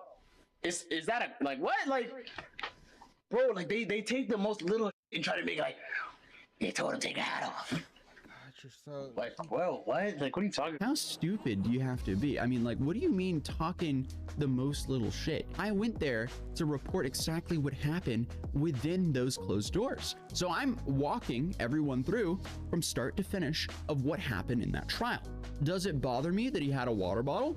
No, not at all. But at the time of this stream, no one knew exactly what happened in that courtroom except for the people that were inside the courtroom, which is why as soon as the trial was over, I needed to get out of the building so I could go live for you guys. I tried to go live outside the courthouse, but my 4G connection was not good enough. So we then went to the nearby Starbucks and went live. 4 charges against him, but only 3 of them were addressed today.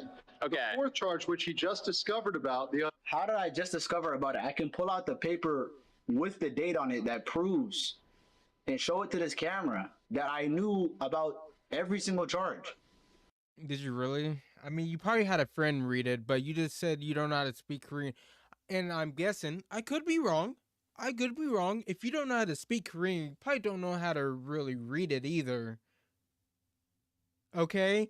But I could be wrong. You could be a savant and just don't know how to speak it, you know, understand their language when it's verbally, you know, talk to you, you know what I mean. But when it's on a piece of paper, you know how to understand that. Am I? Woo! Boy, oh my God. This guy.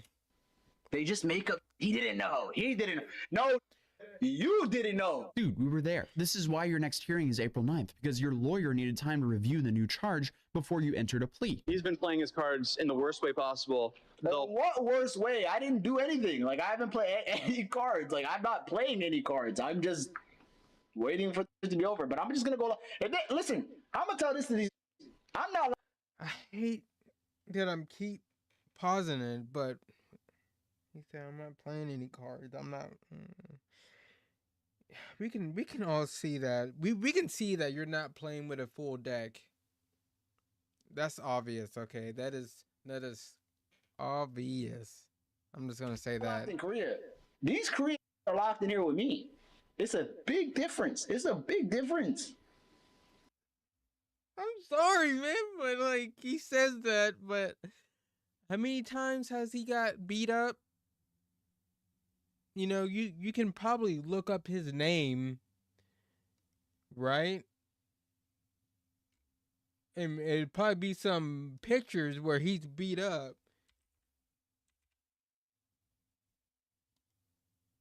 I'm just Googling his name, then I'm going to images.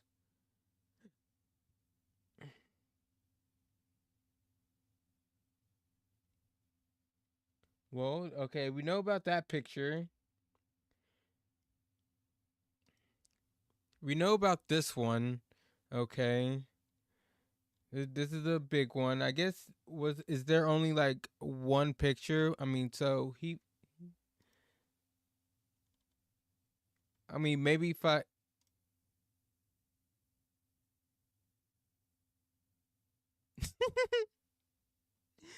yeah, that's him. You can tell by his hair. Oh, okay. Let's just type in beat up. Yeah, that's him on the ground and stuff. I think that's him when he's getting like choked out. Oh, that's fucking Asmongold.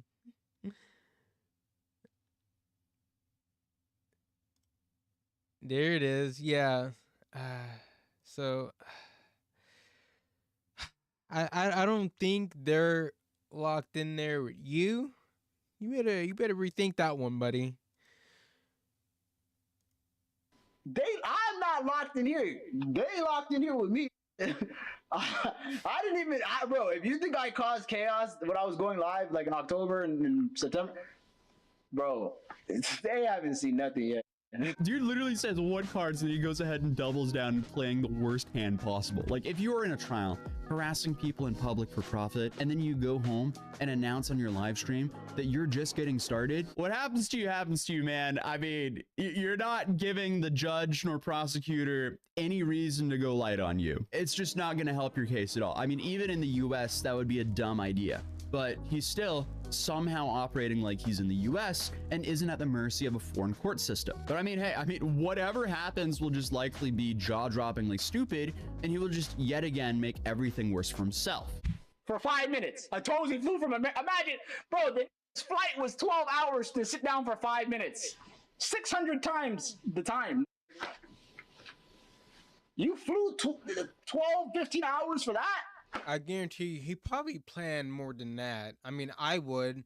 Okay, I know I'm going over there for a reason, but it's like, well, I'm over there. I might as well bring some money and probably stay for a day or two and do a little bit, go shopping, look around, actually do stuff. Me personally, my opinion, I'm not going anywhere. I'm not going to fly 12, 13 hours somewhere and just go to like a court case. I understand like that's work, right? That's work. I'm going to do work first, get business done. Then after that, I'm like, okay, you want to go hang out, look at stuff, maybe buy something? Mm-hmm. That's his clothing. Yeah, my God, his suit was too big. He was smiling, and then he stopped smiling. This is journalism?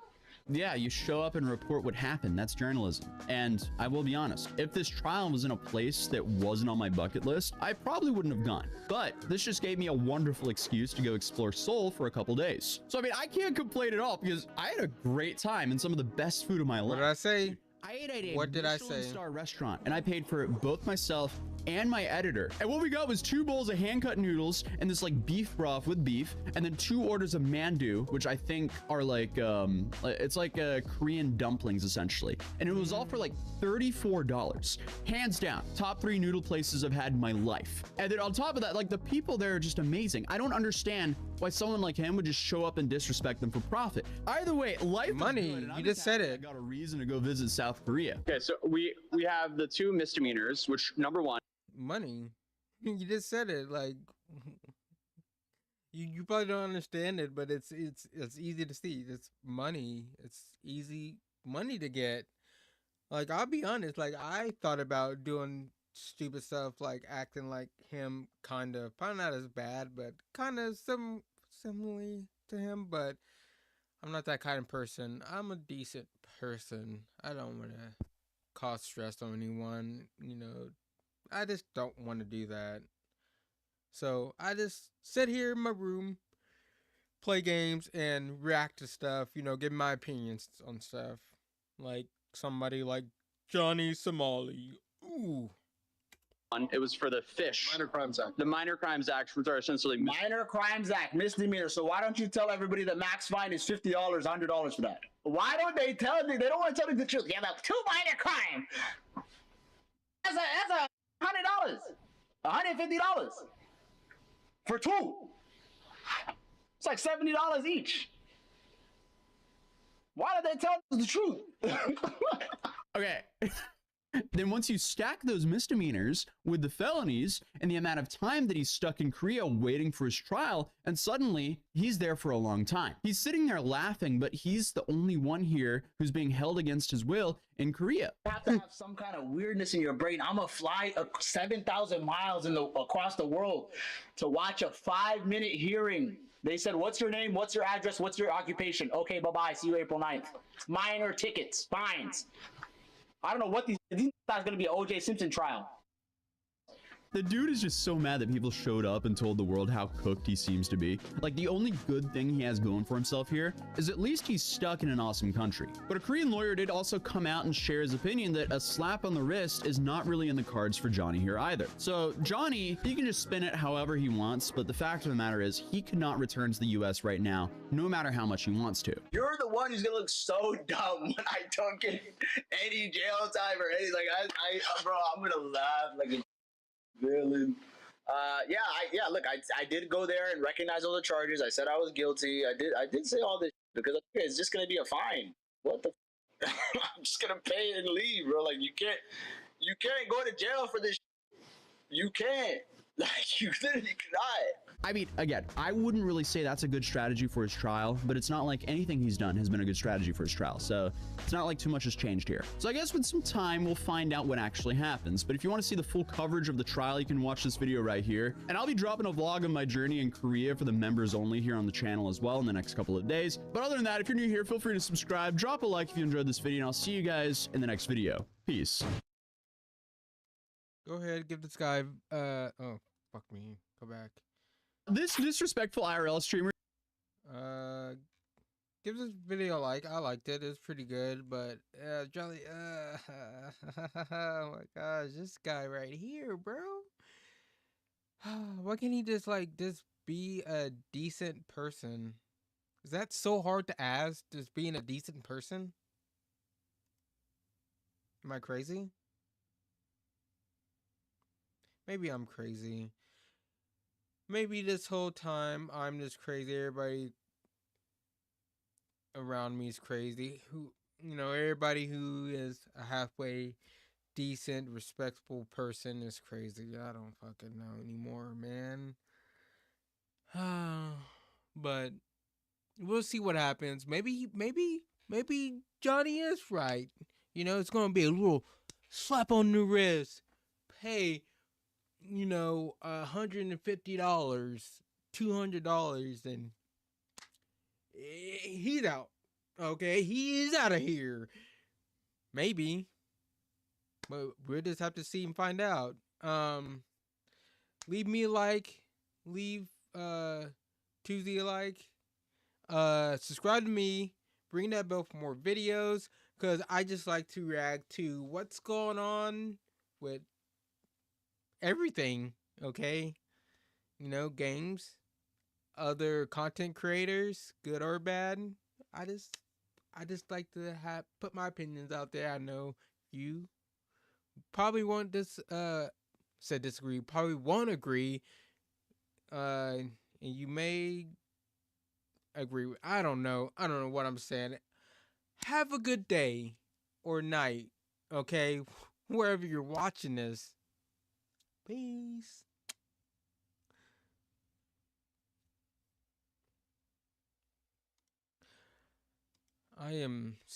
My throat is killing me, and I know this isn't helping.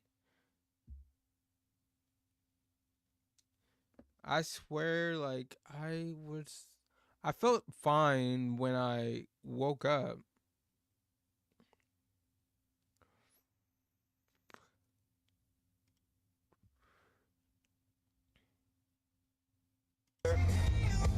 Yes, I'll be. So let's say you have a kid. But I'm getting better at fighting the future. Yes, I'll be just fine. That's a rap. How is that a rap? In what world is that a rap? It's just a song. Oh my gosh. That is not a rap. You know what is a rap? I like that song. Yeah, let's hear. This is one of my favorites of all time. Oh. It's good. How am I blacker than you? But I'm getting better at fighting the future. So let's say you have a kid. Look. But I'm getting better at fighting the. Speaking of this, look, I used to be a scene kid, okay? I like this kind of music, but I like rap too. I like a lot of genres. Oh my god. What is a rap? I'm losing thousands of subscribers. Hello, it is me, Ludwig. You might have seen me in videos before. I'm bald now. I lost a bet. I'm bald now. I didn't think it'd be that. Why is he bald? What the hell is going on here? Whoa.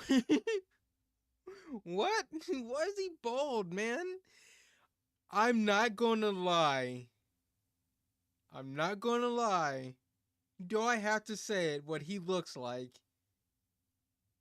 I'm not even gonna say it. I'm not even gonna go there. Let's see what he. If we're on the same wavelength right now.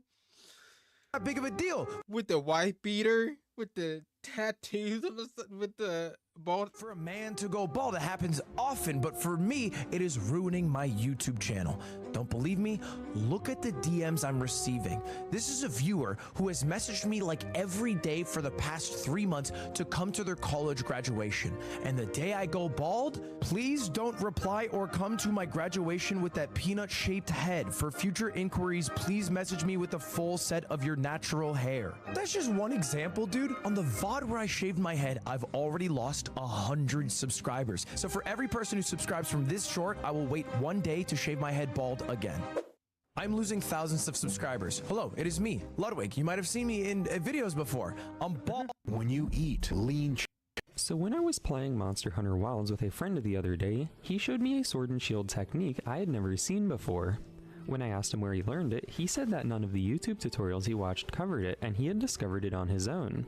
So there's a decent chance you might not be familiar with this move, so I'm gonna go ahead and share it with you.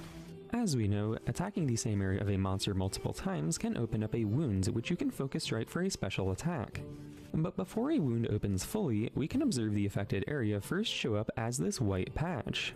And for the sword and shield exclusively, if we focus strike this white patch, we will do a completely unique attack. Compared to the focus strike performed on a non-wound, this move is much stronger and hits multiple times. That means that this move is perfect for that last bit of damage to fully open a wound, but also because it hits multiple times, it could be great for elemental damage and status buildup. Okay. I don't play with sword and shield. Craziest rotoscope shot I've ever seen in my life. What the hell? He rotoscoped every single hair on these people's heads. The most intense rotoscoped job you could ever do in your life. That almost just looks like a hair simulation. Oh no. No. You rotoscoped the water droplets! He rotoscopes the water droplets, dude. No. Look at that. You're doing this shot just so that you can get the rotoscoping job. Congrats, you got the job. And you'll notice they show the paths around the shapes they're tracing, and they have a bunch of different shapes. And that's because if you're drawing the whole shape in one big by hand pass, you're gonna end up with a really jittery line. So by having all these individual shapes, they can just scoot them or move them a little bit, and that keeps things a lot smoother and a lot less flickery. This is the... Okay. Oh, it's 11:11, make a wish. Okay, guess what I wish for? I already know. What is it? That's your birthday wish. You told me. I was like... Didn't get it. Wait, what? A few moments later. If you score this, your wish will come true. Really? Yeah. All right. Oh shit. Okay, you ready? No? Oh, it's 11:11, make a wish. Okay, guess what I wish for? I already know. What is a must-have application?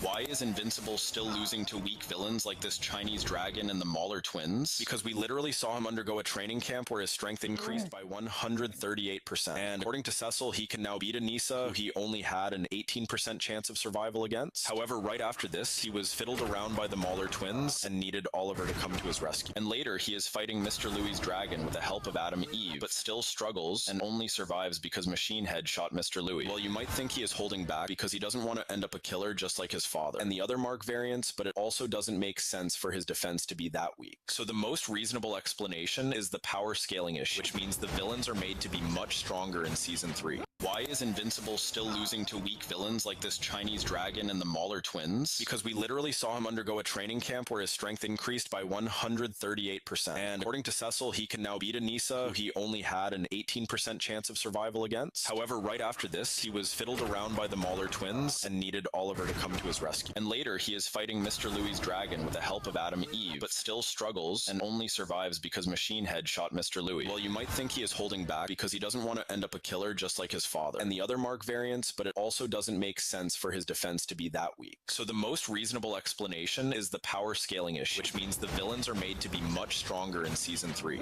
Why is Invincible still losing to... I would like to apologize to women.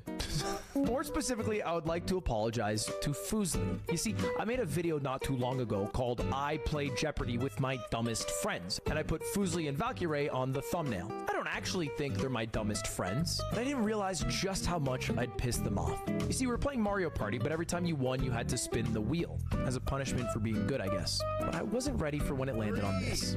2, 1! Oh.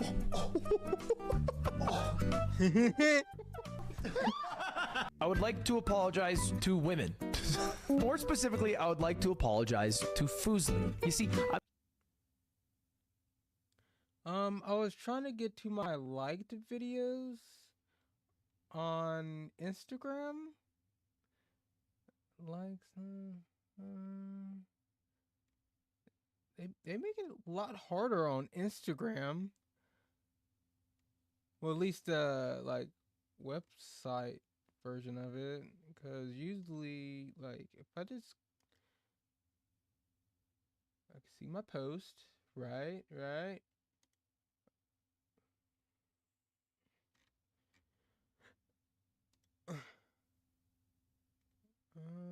Tags, I got saved. How the fuck do I do this? Notifications, cool.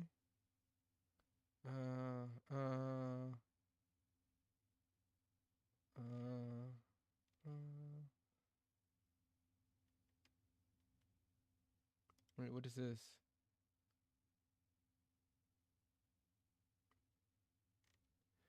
I don't want to go threads. Your activities. Okay, liked. So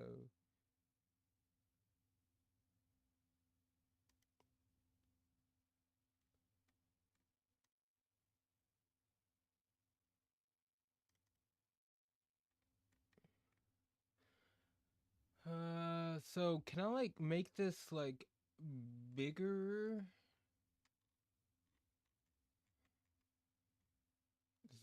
This is so sort select. I don't want to select story reels.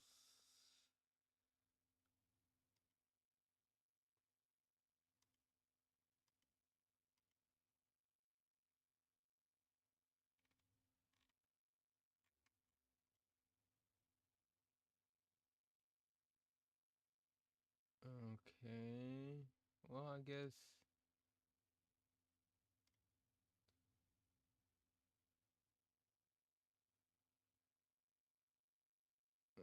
I'm trying to go to Reels, but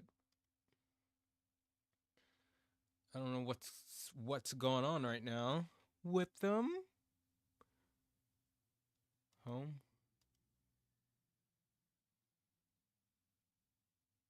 Unresponsive. Okay.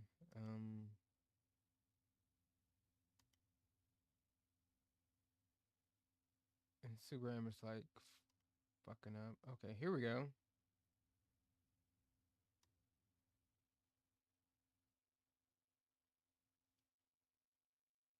I'm gonna pull up TikTok too. I'm already logged in. No, I'm not. It's only a 1 second clip because it was that fast. No, it's only a 1 second clip because that's what he and his people need to push these lies and propaganda. This is so gross. Like, this is so low. Okay, let's get a little more context. Yeah. My heart goes out to you. It is thanks to you that the future of civilization is assured. Again, they don't want you to see the whole clip because they have a narrative to... 1, 2, 3, go. I'm Miss Yates. Prince. I'm Miss Yates. Hakeem. Miss Yates. Tay.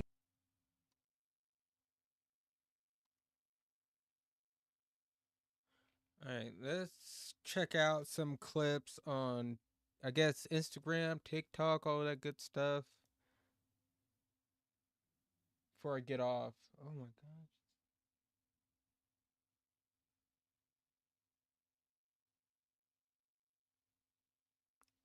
It's 11:15. Means 10:50. Hold on. I didn't do anything. I'll be right back.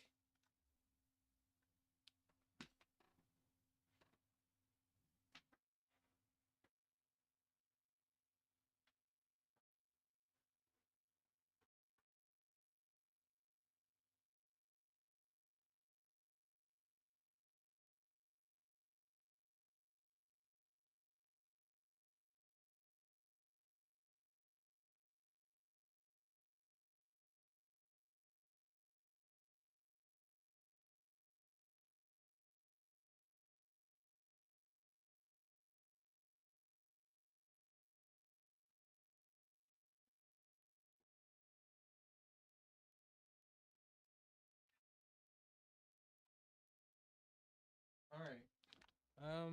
What the fuck? Instagram is sucking balls right now. Well, my sister's gone. I don't know if my niece went to work with her or she went to our brother's house or what, but I'm going to get off in a little bit just in case I have to ride my bike. I mean, ride the bike to work in the morning. So, yeah, reload.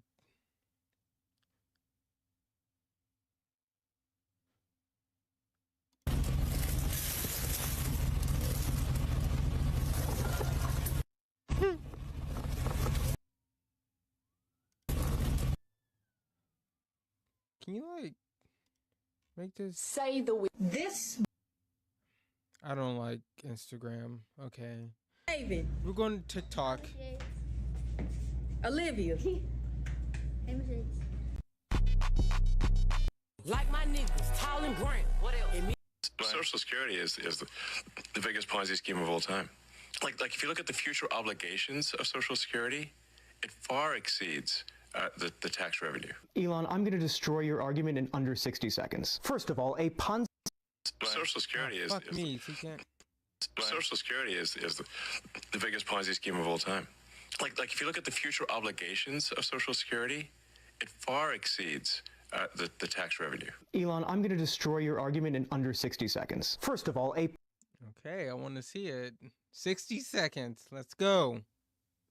Ponzi scheme is intentional fraud, and Social Security has paid on-time, full payments to all eligible recipients for the last 80 years, so no, it's not a Ponzi scheme. Then you act like Social Security is guaranteed to run out of money, but there is a very simple way to stop that from happening, but you just don't like it personally. Lift the cap on Social Security taxes. Right now, every dollar you make over $170,000 a year is not taxed for Social Security, but if you were to lift this cap and put that tax on millionaires and billionaires like you, it would fund Social Security for another 75 years. So stop lying all the time, and if you really want to solve the problem, advocate to lift the cap on Social Security taxes so kind-hearted billionaires such as yourself can flip the bill to protect our seniors for the next 75 years and not make regular Americans pay our entire paycheck into the system while you only pay a minuscule fraction.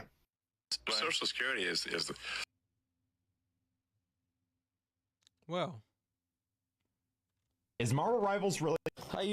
Is Marvel Rivals really that much easier on console compared to PC? For background, I've been a console player my entire life and typically gotten to the top 4% on any of the games I played. Then for the past 3 years, I've been on PC and I'm currently one game off Celestial 2. To start off, no, PC is not 1 to 2 ranks harder than console, rarely are things that simple. And a few things to keep in mind for this discussion. First is commitment. Due to the higher barrier of entry for PC gamers tend to take games more seriously. Second is mechanics. Mouse and keyboard has way more potential for aim and movement, but a lot lot more room for error. Controller is more consistent, but with that consistency comes a cap on potential. And third is game sense. This is your general understanding of the game, and this is developed through playtime and competition. The better your enemy, the more they will punish you, and the more that you're punished, the quicker you'll improve. With that out of the way, let's break it down into 4 categories: low rank and new players, average players, good players, and pro players. Starting with newer low ranks, let's say bronze to gold, this is actually where console is more competitive than PC. Both console and PC at these ranks have horrible game sense, so it comes down to mechanics. Even without aim assist, controller is simply more consistent. There's only so bad you can do. And stick movement is easier. If you're new or bad at PC, realistically you can miss every shot and constantly hit the wrong keys. Next is average players, say gold to plat. This is where things start to balance out. Players on both platforms have relative understanding of the game, and the mechanics are starting to balance out as M&K players are improving. Next we have the good players, say diamond and above. With the cap on console potential, PC starts to pull away mechanically. A diamond console and PC player have about the same game sense, but mechanically the controller player starts to be held back by the consistency. Side note, this is the rank that a lot of competitive players, including myself, make the change from console to PC for that higher skill ceiling. After diamond, the higher rank you get to, the more PC pulls away in game sense as well. This is due to better competition. As I said before, better enemies, more punish, the better you become. Competition breeds excellence. Now there is one exception, and that is the final bracket, let's say pro players, and lump in top 500 players. In no way are top 500 players the same skill as pro, however they both have immense game sense in the game of their choice. On top of that, learning is a skill itself. If someone's able to get to a high rank on console,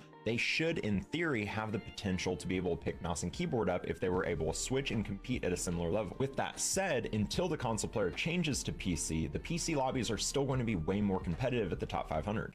Is Marvel Rivals really that much easier on console compared to PC? For background, I've been a console player my entire life and typically gotten to the top 4% on any of the games I played. Then for the past 3 years, I've been on PC and I'm currently one game. I used to take maybe 15-20 minutes to get to this height. And now literally it took me 3.5 minutes. Don't look out of breath. My sweating, like I literally just mobbed all the way up here. In 3.5 minutes, oh my gosh. This is crazy.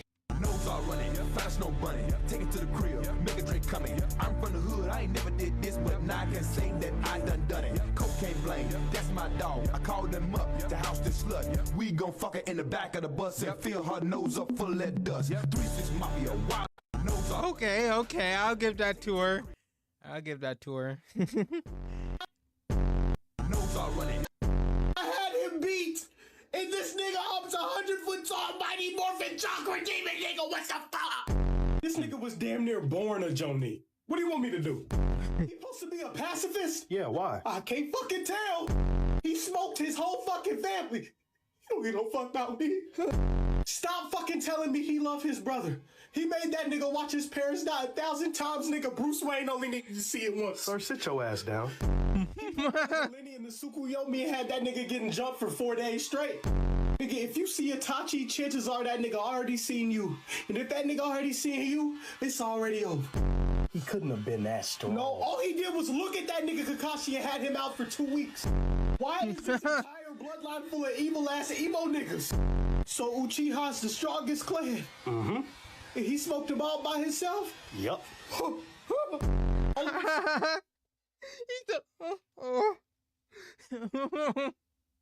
And they hit me. Nigga, I've passed this same rock 8 times. He already got... I can't breathe. I had him... Weirdo! Hey, now I have to call the police. You can go inside. No, it's okay. What? You're gonna what? Hey, it's okay. I'm just going to my apartment. I'm throwing away trash. Weirdo. What? I'm throwing away trash. Okay. Let me get the face. Thank you. Okay, I'm just recording you because I don't know what you're doing all this for. I'm not doing anything. What is a little girl gonna do to you? Nothing. I just don't know what's going on with you. Weirdo. I've had shit on you for months. You're a weirdo. Okay. Really? 3 a.m. Yeah. Weirdo. He's still trying to start shit. He bangs on my door for weed at 3 a.m. And then after you don't get weed. Yes, you are. I'm not even here. You loner. This guy's being a weirdo. She's following me around to the trash can. No, I haven't. I've been walking Recording. around. I'll back in. And of course I minding my own business. Weirdo! Hey. What? You're a weirdo. Okay, now I have to call the police. You can go inside. Why did you have to hit him? Like, come on, like, like if you would have hit her back, I appreciate, like, it's he didn't hit her back. He just fucking let her do it. But if he would have, I wouldn't have been mad. Okay, you know, don't hit people. Treat people how you want to be treated. At the end of the day, you know, if he would have hit you, like, it would have been justified. You hit him first. No, I'm sitting in my fucking stoop, buddy. Kill him. No, it's okay. What? You're gonna what? Hey, it's okay. Hey, Hey! what is going on? She just What is she doing? She doesn't like you. She feels very harassed by you. What is she doing? I feel very harassed by you. Hey, what are you doing? What are you doing? You got a freaking weapon? What are you doing? She broke the thing. You have a weapon? No.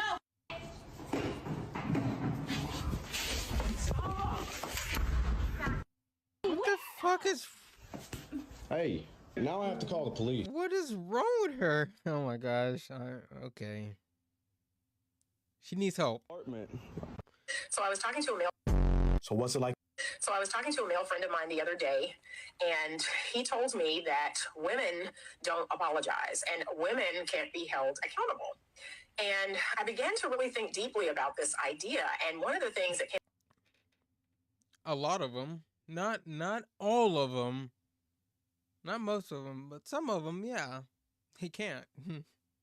across my mind is, in the last 9 months or so of me being in my private practice, I have myself experienced many women, whether they came in as a couple or they came by themselves, they very abruptly discontinued their therapy.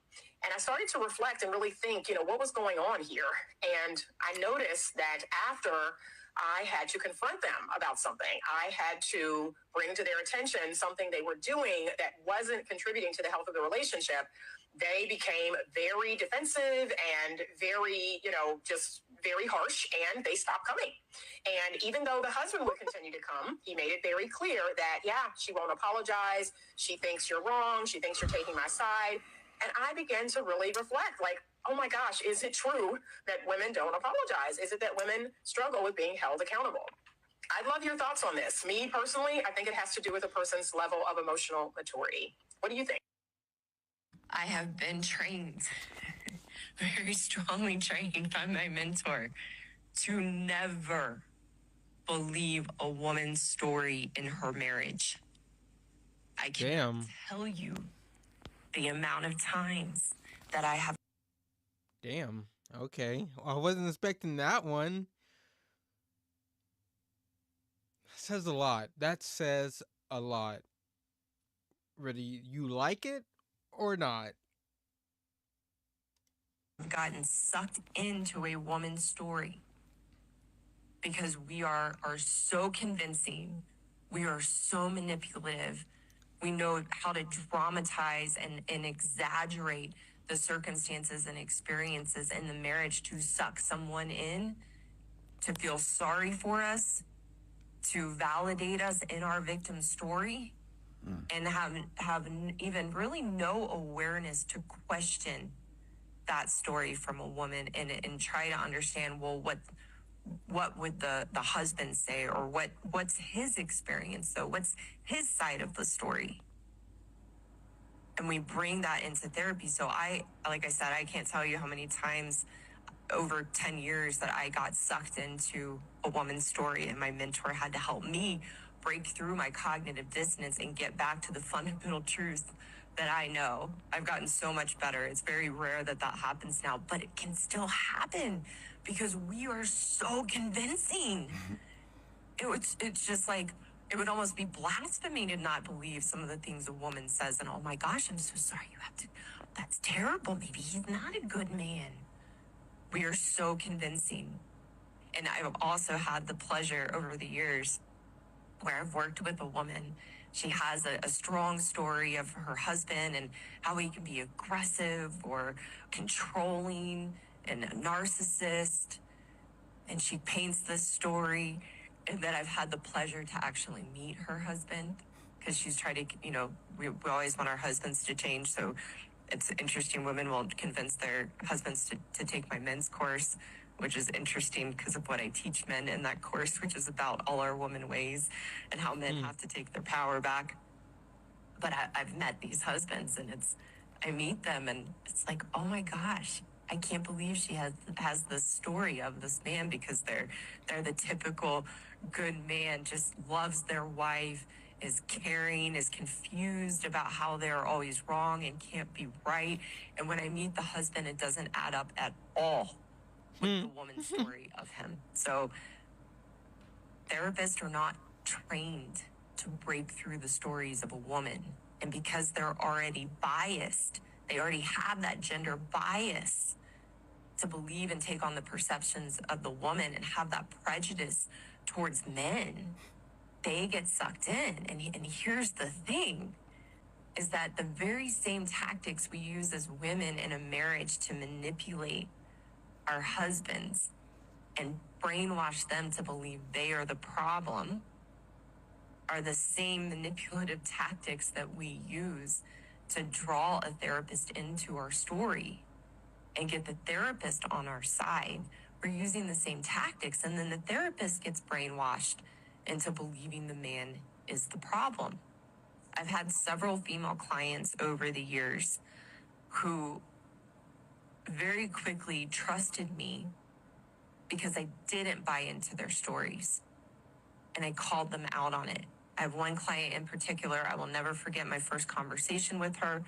She reached out to me. She had this big story about her husband. He never pays me any attention. He doesn't validate me. He doesn't even compliment me ever. He never even says, I love you. And she had this whole story, but she was also sharing, but I know I have these behaviors and this is how I show up. And this is a very high-powered woman with a very successful business. And she gets done telling her story. And I knew I had to be totally direct with her to gain her trust, to gain her respect. And I told her point blank, the problem is your husband is terrified of you because you are such, pardon my language, because you are such a and I didn't mean it mean, and I didn't mean it judgmentally. I was just telling it to her straight. And also knowing the own experience of myself as a woman and the women that I had worked with. And her jaw dropped open, and I didn't know what was going to come out next. But she just looked at me and she said, thank you. You heard the therapist. City Boys up 1,000. Ball up top. So I was talking to a male friend of mine the other day, and he told Makes a lot of sense. I began. So what's it like fighting Prime? It's like if the little engine that could became a super soldier. He hit me so hard my software started updating. Nigga knocked me into iOS 18. How is he whooping up so easy? Is this nigga in New Game Plus? When I see that nigga lift Megatron with one arm, I knew I was in the wrong profession. I'ma go sign up for Fast and Furious. Don't tell him I said this, but Megatron's scared of that nigga, bro. Cap. He don't want no smoke. I swear this nigga pile drive me to the earth score. We can't even jump him. It's gonna turn into a group funeral. This guy is so fucking funny. All right. Oh, I love his videos.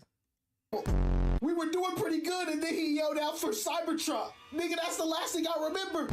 You ever been hit so hard your internal systems go and schedule a doctor's appointment for you? That sword he got, it cut through metal like a loaf of fucking bread. I can't prove. Nigga, Paul's beat my ass and told me to dig deep. Nigga, that's all I have. Nigga pulled Lenny Spark straight out his body. Damn. How is this nigga so strong? I hit this nigga with my strongest blast. I don't even think I made him use his windshield wipers. It's like fighting Prime. It's like the president sent federal agents to arrest a man for speaking. Don't get lost in anything else. The rest of the story. The president of the United States sent.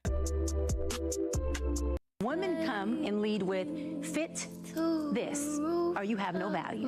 Men come in and go, all right, I'm here, and I'm gonna learn how to be the best I can for you. And then women do what?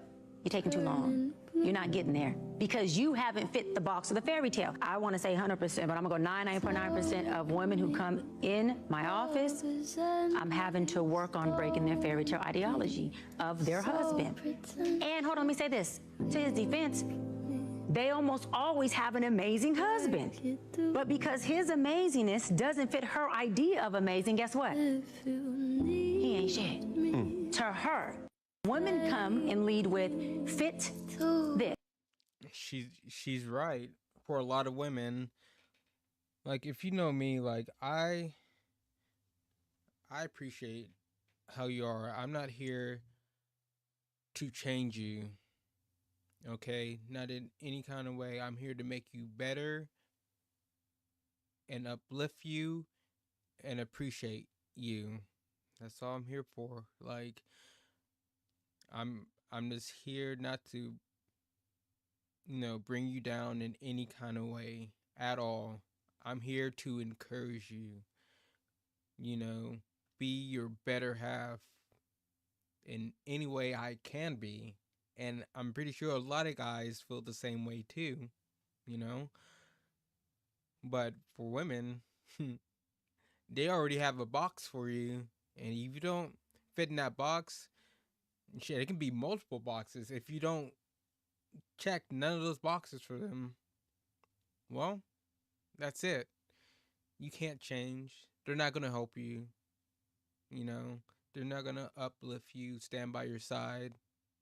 Not at all. But that's not for all women, okay? I'm not going to put every single woman on this earth in the same box, because not all of them are the same. There are some special women out there. And I just don't want people to forget that. I appreciate every woman that gives a man a chance. That man that isn't perfect, who's working on himself, who wants to be a better person, who wants to just be your better half, to not drag you down, to uplift you. I appreciate you so much. Just wanted to say that. Too long. I am so lonely. Damn, let me just go up this. I spent 100. Hey, post. I'm 210 pounds. What should I do? You should eat less. 5 meals a day is gluttonous? No, you are. You're the one walking around with a double chin and only eating 1 meal a day. Wrapping your stomach in saran wrap and Vicks Vapor Rub at night does absolutely nothing. You did it last night and you woke up and your stomach is still big. You weigh 77 kilograms. Can I lose 37?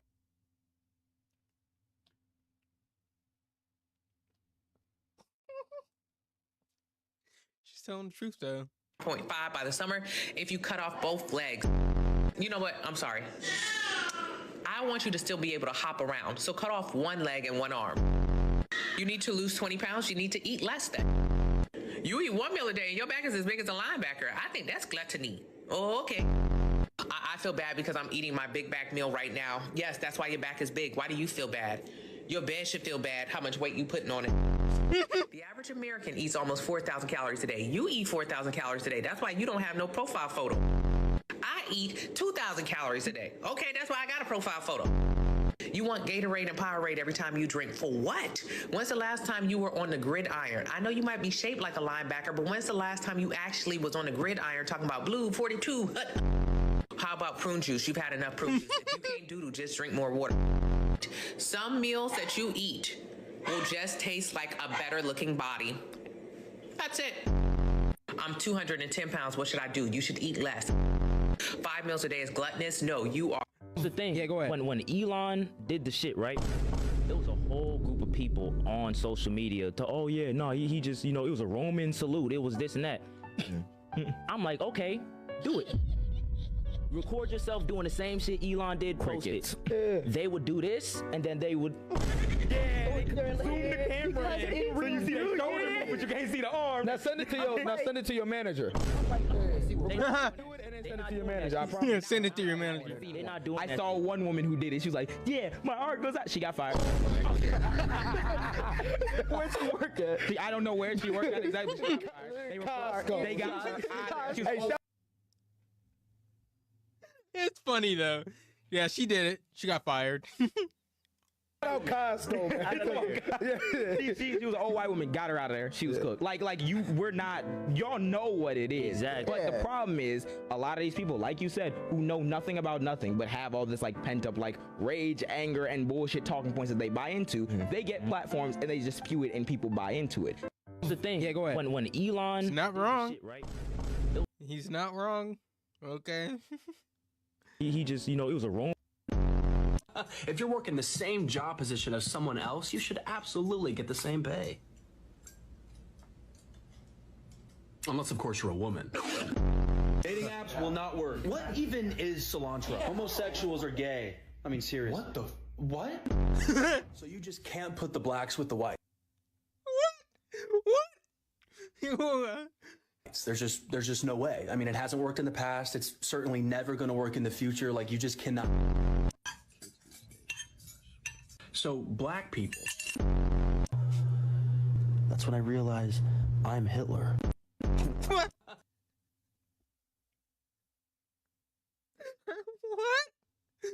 What? Unpopular opinion. His correction is his protection. Hold on, I gotta like. If you're working this. Unpopular opinion. His correction is his protection. If that man has tried to correct you and or teach you anything, he absolutely loves you. I want you to always consider that women think a lot more emotionally. Men think a lot more logically. Therefore, whenever your man is trying to show you something different, he is letting you into a deeper piece of him. He is now showing you how he sees the world through his eyes.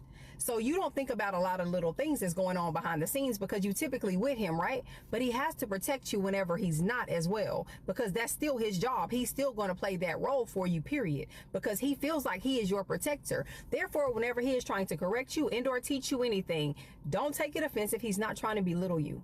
He just understands things a little bit differently than you do.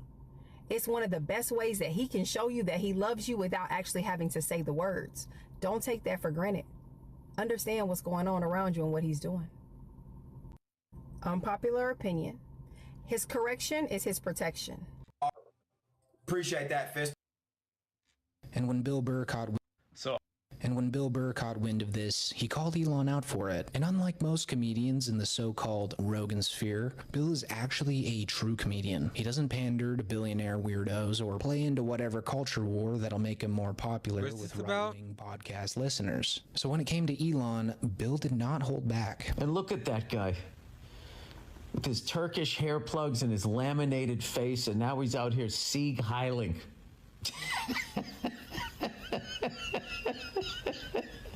I mean, that guy is off his fucking rocker.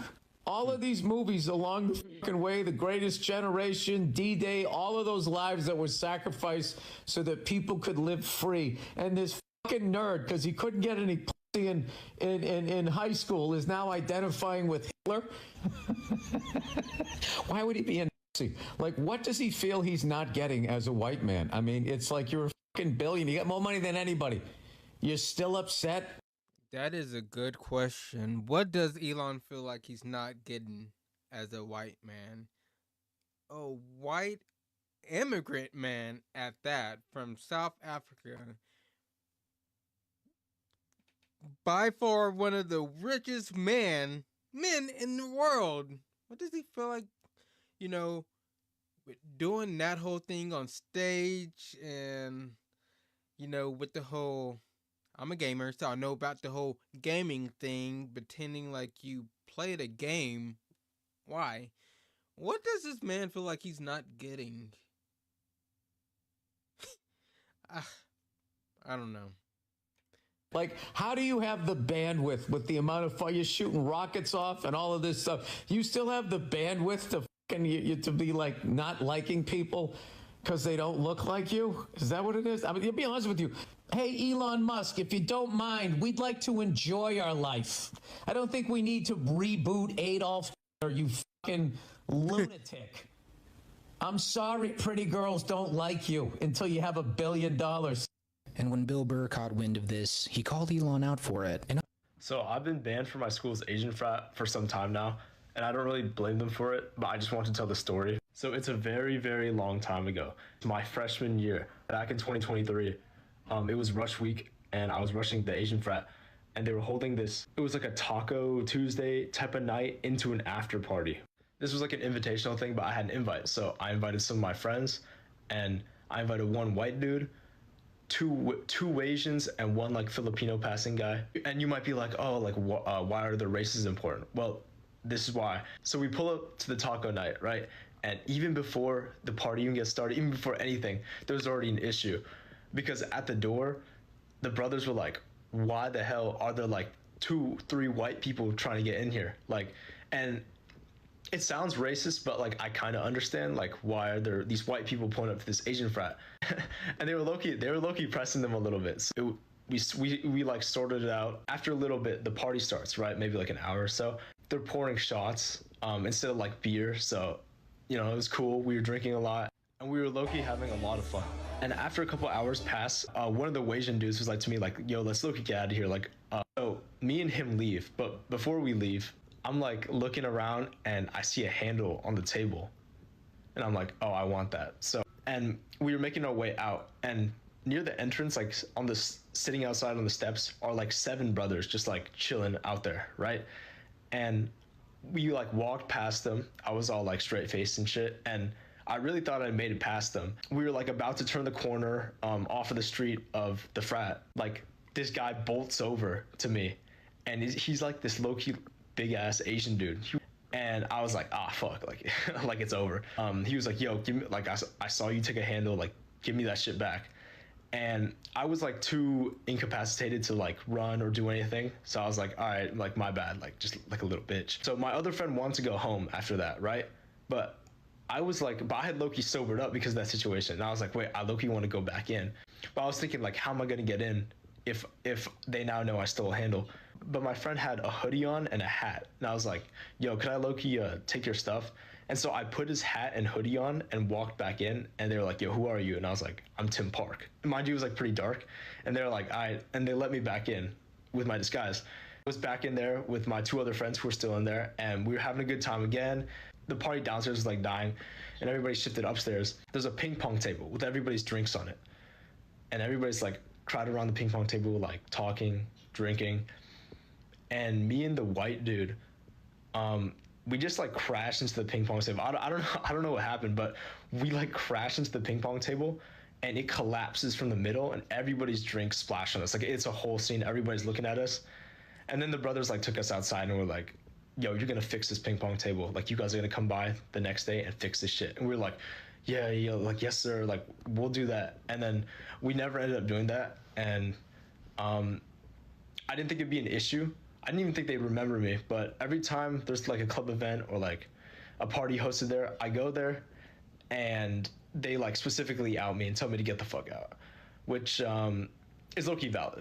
So I've been banned from my school's Asian frat for some time now. You haven't gamed in 5 years.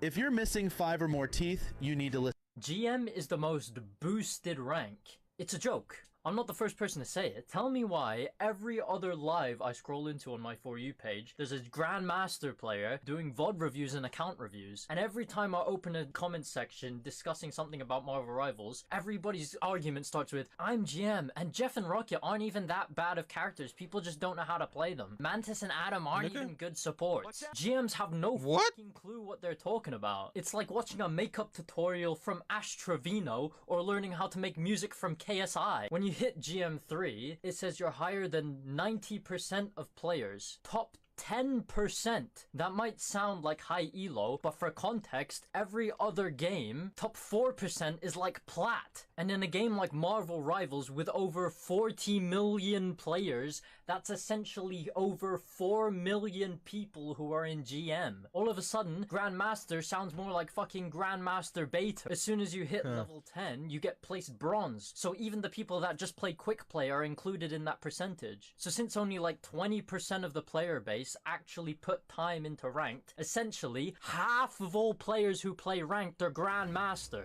And I'm sorry to all the people that spent weeks and weeks grinding. Yes, I finally hit GM. Sorry, but you're not there yet. Not to mention, you gain like 26 LP and lose like 15 up until like Celestial 1. So you get a bunch of players in GM and Celestial with like 40% win rates and negative KDs. And this isn't to shit on like the humble GMs, like the ones that literally just play the game and acknowledge that they're not the greatest and continue to climb. I respect you. I'm talking about the players that use it in arguments to shit on other players or to use it as valid reasons why their opinion is correct.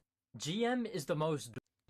Is anyone here qualified to officiate a wedding? I can. As a minister of the universe... Being a boy mom is why I don't have sympathy for a lot of stupid shit that women do. And this is a follow-up to the video I just made about the lady at work giving away her Valentine's Day flowers that was given to her from somebody she's dating. I see a lot of women trying to make excuses to myself. She was just spreading the love and she just... Stop. I'm a boy mom at the end of the day. Don't come over... Why would you give your flowers away that someone you're dating gave you those flowers? They're... Oh... here if you don't want to be held accountable. Don't. I'm the first example of what a woman should be. That's what my son see. That's what my son see. I hold myself accountable and I self-reflect like a motherfucker all the time. I try to be everything I want my son to have in a woman and in a wife and in a mother. I remember it was a time when I was honest and I said I would never want my son to bring home a woman like me. Ever. Because that's how fucked up I was. You couldn't tell me shit. I was never wrong. I didn't know how to compromise, didn't know how to communicate, and damn sure didn't know how to comprehend. Just respect to her, because she actually, you know, noticed that she wasn't a very good person. She changed. Kudos, respect. Filled with trauma, fucked up. And I think it's whack as hell that when women are behaving in a certain way, it's always, yeah, but, or trying to paint them into being a victim. If you wrong, you wrong. That's how my page is. That's how I roll. I'ma always just call it how I see it. And they know that about their mama. Mama gonna always keep it real. You understand what I'm saying? I thank God that I got the ability to also be able to look at everything from everybody's point of view and then come to my own conclusion. If it don't make sense, it don't make sense. That's just what it is across the board. That shit didn't make sense. I'm sorry. And being a boy mom, I always think about how would I feel if my son was treated in that way. I'm raising good young black men, God's will. How would I feel if a skank did something like that to my son? I would definitely tell my son, don't ever waste your time with that bullshit. Don't ever. Being a boy mom is why I don't have sympathy for a lot of stupid shit. I really love your beaches, wanna shake your tree. 2 coats, lovey-dovey. What's going on, San Antonio? I'm Jeremiah.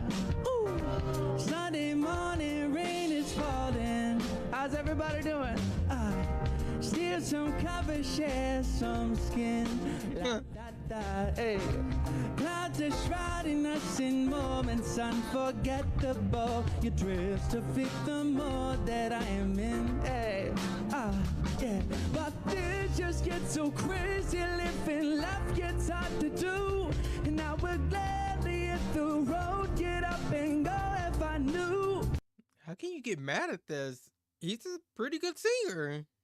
I like, and he's just vibing. I would love to see him in public. Like, yeah, dude. Hey, that someday it will lead me back to you. How's everybody doing? Hey, that someday it will lead me back to you. You may not know that maybe all I need. Hey, in darkness she is all I see. I come and rest your bones away me. Driving slow on Sunday morning, and I never wanna leave. Hey, I never wanna leave San Antonio, man. This is a great city. Appreciate you guys. I'm Jeremiah Miller. Let's go. Good job, man. Jeremiah Miller. Bye. I really love you. Max. You let her go. This is between you and me. You cheated on me. Welcome to Bojangles. How can I help you? Hey, how you doing? Can I get a number 1, please, with a lemonade with light ice? Anything else? No, ma'am. That'll be all. That'll be $13.88. Thank you. Welcome to Bojangles. How can I help you? Hey, can I get a number 1, please, with a lemonade, light ice? You want some? Yeah. Let me do the number 3 with the lemonade. Anything else? And barbecue sauce. That'll be $28.76. Thank you. Welcome to Bojangles. How can I help you? Hey, how you doing? Can I get a number 1, please, with a lemonade? Can I get a number 3 with the lemonade? Add barbecue sauce to that. And can I also get a kids meal? Daddy, can I get a lemonade? A kids meal with a lemonade, please. Anything else? No, ma'am. That'll be all. That'll be $41.02. Thank you. Damn. I mean, welcome to Bojangles. How can I help you? Oh, shit. Hey, how you doing? Can I get a number 1, please, with a lemonade? May I also have a number 3 with the lemonade? Add barbecue sauce to that. Can I get a kids meal with the lemonade? Trez, you want something? Can I get a number 3 with a lemonade and some barbecue sauce, please? Anything else? No, ma'am. That'll be all. That'll be $63.11. You know what, ma'am? You can scratch that order. I just found out I got food at the house. What you mean we got food at home? Man, y'all better make it. Welcome to Bojangles. How can I help you? Hey, hey. The return of Tot Mom. It feels like a dirt sandwich in my mouth. TikTok stardom ahead as Casey Anthony haters beg, please go away. I don't know what Substack means. It means money to. Sometimes you gotta. These are more movie scenes with the most aura in cinema history. Cause it's my list, I can't miss. You can't miss. You can't miss.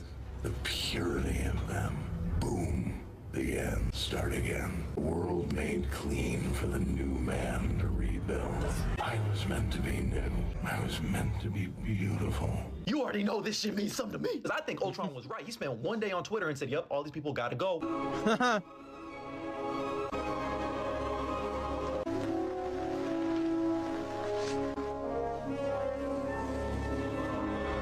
And I can't stress this enough, really means something to me. Bully Maguire in the black suit was really on black Air Force energy the entire movie. Ain't nobody could tell him shit. And Sam Raimi did not have to aura farm like that. And if you think I'm glazing, it's necessary glaze. And if you love daily movie content, make sure you follow me back. I'm trying to get to 500K.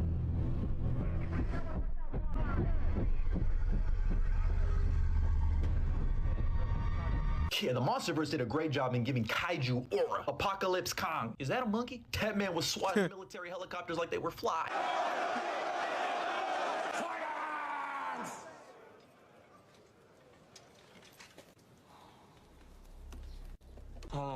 has crossed the Jordan.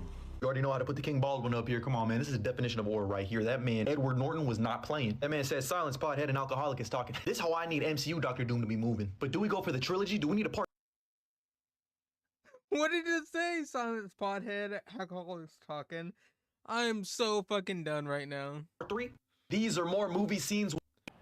In the past 20 years. For the next part of this lesson. Get an instant vibe up.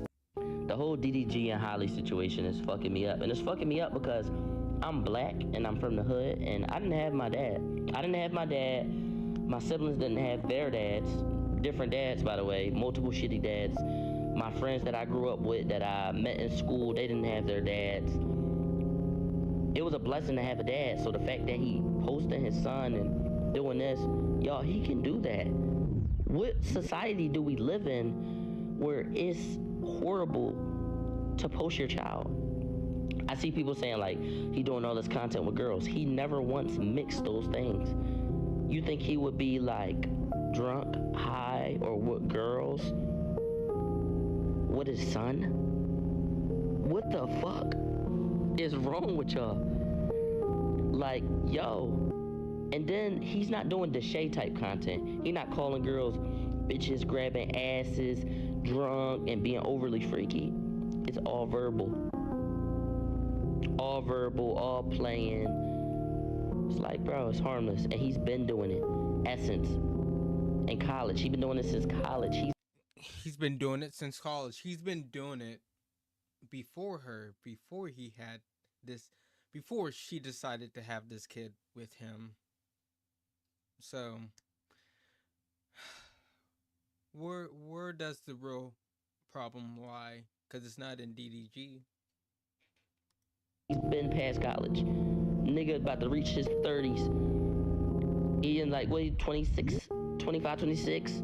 He's been doing this content, so it's not like, yo, why you start doing this? You trying to piss Haley off or Holly? Like, nah, dog, he been doing this content, so it's like, okay, he's doing his job, he's single. That don't have nothing to do with you. A real mom going to set that boundary, like, yo, don't have no bitch around my son. Here go your son. Sturdy. And then what DDG gotta realize is, she don't like that you thriving and doing your thing. She not hating on you. I don't think she's a hater. It's just more of so like, ill. Like, you probably just discuss her now because like, yeah, you doing this. You ain't seeing my son. She punishing you. It's hating in a way, but it's not hating on your success. It's just hating on you. It's that love hate. And since that love hate is there, she not gonna let you see your son when you want. I promise you, if you wasn't doing content, if you was just like, if you wasn't streaming, if you was doing nothing, you could pick your son up whenever you wanted him. I promise you. But that love hate there, bro, you're not about to see your son when you want, and it's fucked up. That's fucked up, y'all. And no matter if he bought it to the internet, which is what I know y'all was mad at him about, the punishment is not the absence of his son. And he's not saying like, yo, I haven't seen him in months. He's saying it's a hassle. I gotta argue with you or have long conversations to see my son. It's fucked up. And I don't think they should go to the courts because it'd be agreements in there like, oh yeah, you can't ask for him on, like, it's weird shit. That just would just affect the kid later on. Figure this shit out without the courts. Seriously. Like, seriously. That's it though. The whole DDG and Holly situation. I still don't understand why 11 can't be 1v1. We got 22. What is one good thing that Donald Trump did? Let's get in this case. One of the hardest things about being a black man in America. All right, I think I'm done for tonight. I gotta get up early, which is gonna suck balls, but you'll probably see me Monday. I might try to edit a video before I go to bed, before work tonight. I don't know. We'll see how that goes. If you see a video tomorrow, Sunday, well, you know I probably stayed up way too late. I'm trying to get both of those edited and done and out. So, yeah. Oh, everyone who's still here, thank you. I appreciate it. Appreciate you so much. And have a good day or night, wherever you are in the world. I don't know, but take it easy. And please don't do anything crazy. Okay? All right. Get out of here.